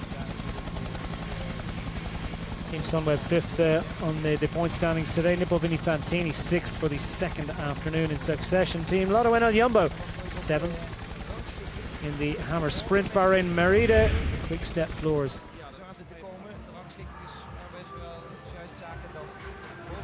Breinle, what a contribution from the big Austrian engine. And what a great experience for all the spectators and the fans. It's been cycling activity throughout the afternoon, indeed throughout the morning as well. We've had races for youth riders of all ages. We've had rides out into the countryside as well. And it's all concluded. I look forward to the increasing anticipation to the confirmation of those standings heading into tomorrow's Hammer Chase. Suffice to say, I think Team Sky will certainly have gained. Team Sunweb too, and that is almost level pegging between Team Sunweb and Team Sky, as Team Sunweb will have the maximum advantage. Lotto Soudal in third position heading into the Hammer Chase. Nippo Vini Fantini a fine 4th after their 2 6th place finishes. Great consistency from them. Movistar slipping to 5th after yesterday's great haul on the Hammer Climb. Cannondale Drapac, Orica Scott and Trek Segafredo will be in Group 2 for the Hammer Chase. Meanwhile, in Group 1 tomorrow, and contesting the positions 9 to 16, Team Lotto Enel Jumbo will be a little frustrated to have slipped out of the order, but they'll race for that 9th position, and the big points on offer there. Quick Step Floors, BMC Racing, Bahrain Merida, UAE Team Emirates, Team Rombot, Israel Cycling Academy, and Garo Rural will also contest from Group 1. Team Sunweb it is. That will be the first team off tomorrow. Slightly different team time trial arrangement in that it is the squad that has scored the best points and has had the best aggregate of their finishing positions from the Hammer Climb and the Hammer Chase. That will start first. Finished level with Team Sky, but they did a count back on the points, and that gave Team Sunweb that advantage. Wow, what a scene over Sidar Khalein. Pretty much every member of the public and every member of the population of this beautiful small town in Limburg, just at the northern, the gateway to Limburg. Limburg is such a proud province in the Netherlands. Sits just in between Belgium and Germany. Yesterday we were down the southern part of the Netherlands, just where Germany and Belgium meet. This is a real hotbed of cycling activity. Really take it pretty seriously around here. Pretty seriously in the run to the line. Dylan Groenewegen, of course, the Netherlands national road race champion, getting up for some useful points on the line at the conclusion for Team Lotto Enel Jumbo. Not quite, a little bit too little too late really for the Dutch registered team, because didn't quite manage to make it into that top 8 squads for tomorrow's Hammer Chase. Ryder Whippert scoring well though for Team Cannondale. Just saw the lime green flashing through, giving it a useful time. Shake of the head from Elia Viviani. think he realised that Team Sky were going to slip back a little bit, and that did turn out to be significant, because it was the narrowest of margins between Team Sunweb and Team Sky. That is preventing Team Sky from starting at the head of affairs tomorrow. The transition zone, you might say, between central Limburg and the South Limburg Hills. The Netherlands is at its narrowest. There is the scene over the Tom Dumoulin Cycle Centre, which is part of the Sports Zone Limburg. What great work it was from Team Sunweb. What great teamwork. Yesterday, Tom Dumoulin scoring superbly in the hammer climb. And now we've got the riders from Team Sunweb that can celebrate, because they'll go forward to tomorrow's hammer chase with the advantage. Leonard Kamna stepping up to race once more today. Raman Sinkeldam scoring well, finding himself, unfortunately, having to pick himself up off the ground. Albert Timmer made a concerted bid to try and make his way across. Now let's see if we can catch up with the Team Sunweb riders. They've put themselves into pole position for tomorrow's hammer chase. Robbie's caught up with them now. Let's hear from them. Well, I'm here with the boys of Team Sunweb, and that was a very tough day out again yesterday. Tom Dumoulin put you in a great position for the overall on the hammer climb, but today in the hammer sprint, you guys had to go out and score more points to assure yourselves of a good position for the hammer chase. How tough was it out there with all those sprints? It was unbelievable. There were a lot of good sprinters in the bunch, and at one point there was a crash, and I think Caleb Ewan crashed and some other guys. So it changed the whole race again, and it was actually only attacking the whole time through, and it made it so hard. We tried to cover the breaks, but yeah, Ramon Sinkeldam was crashed as well, so we were with 4. We wanted to keep the sprinter behind, so with 3 guys it's really hard. But it's a nice way of racing. It's tough to do. And now going into tomorrow's hammer chase, you guys are in pole position. You start first with a few seconds advantage over Team Sky. Is it a little bit scary having Team Sky, renowned as a strong team time trial squad, starting just seconds behind you? Yeah, I think it's always scary that so close a team is starting behind you. But we will do our best, and we have also a strong team, and we will just go for it. So today out there, trying to decide if you wait for a sprint or try and get in a breakaway, or knowing if you had teammates up the road, was that one of the most difficult things, knowing what was going on? Yeah, normally I should fully focus on the sprint, but it was a difficult situation because there was really no control on the bunch. I think my teammates and me tried to do our best and tried to be in as much groups as possible. And in the end, I focused a little bit on the sprints. We had 2 really good lead-outs, and I could score. So well done, Team Sunweb, starting first tomorrow in the hammer chase and trying to hold off every other team in that chase. So good luck, guys. Well done. Go and recover. Thanks. Well, they've got the advantage. It's going to be a narrow one, but great work from Team Sunweb. Great consistency over the first 2 days. Exactly is going to be happening in that hammer chase tomorrow. Well, let's catch up. We've got an explanation what's involved for the riders in the hammer chase here tomorrow at Skepner Limburg. The starting order for the final discipline, a Fox and Hounds team chase, is determined by the team's position after the first 2 races. If 2 or more teams have the same aggregate position index, the team with the most accumulated lap points gets the better position. The best team after the first 2 disciplines starts first and will be chased by all the others. There are fixed base time gaps for each ranking, starting with 30 seconds between the first and second team, then 25 seconds, 20 seconds, and from 5th position the base time gap stays at 15 seconds. In addition to that, there will be bonus time gaps based on extra seconds won by the top 10 teams in the climb and the sprint. A first place rewards 15 seconds, a second place 12 seconds, a third place 10 seconds, and so on. The team's accumulated bonus seconds from the first 2 days will be netted off against each other to determine the bonus time gap. Adding the base time gap and the bonus time gap will result in the total time gap that each team takes into the final discipline of the Hammer Series.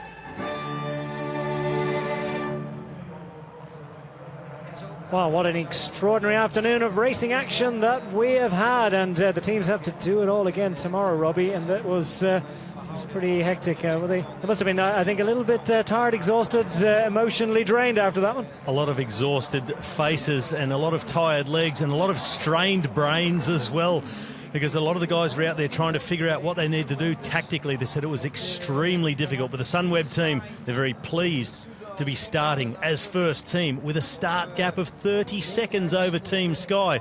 They're pleased, also a little bit scared. Yeah, 30 seconds. Team Sky, is it within their compass to close that?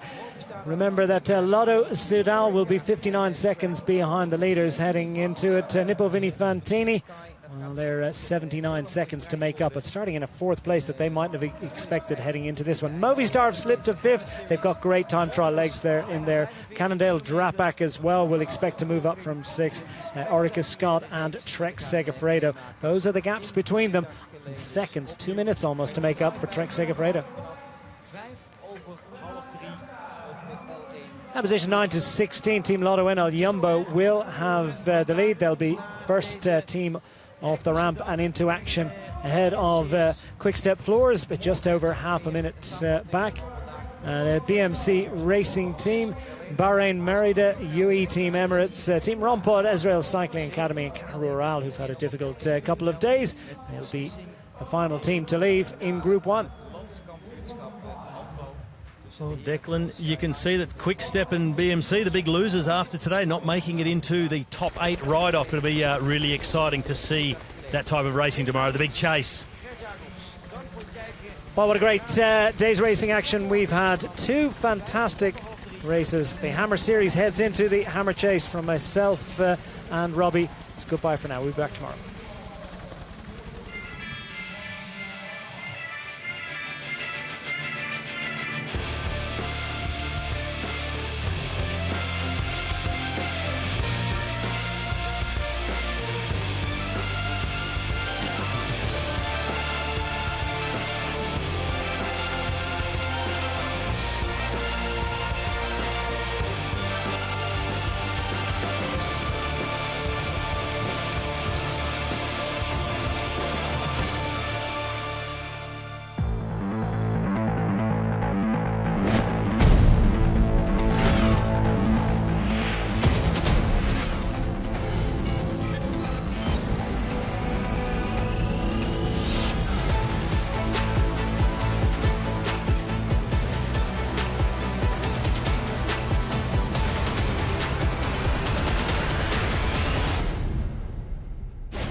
Goeie wedstrijd.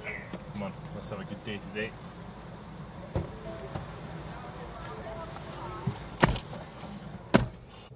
So we've got the camera today? Yeah. You better do a good job now. Can you imagine just the 2 of us fighting in the car? If we make a mistake, it's your fault today. Oh. Ik ben echt benieuwd.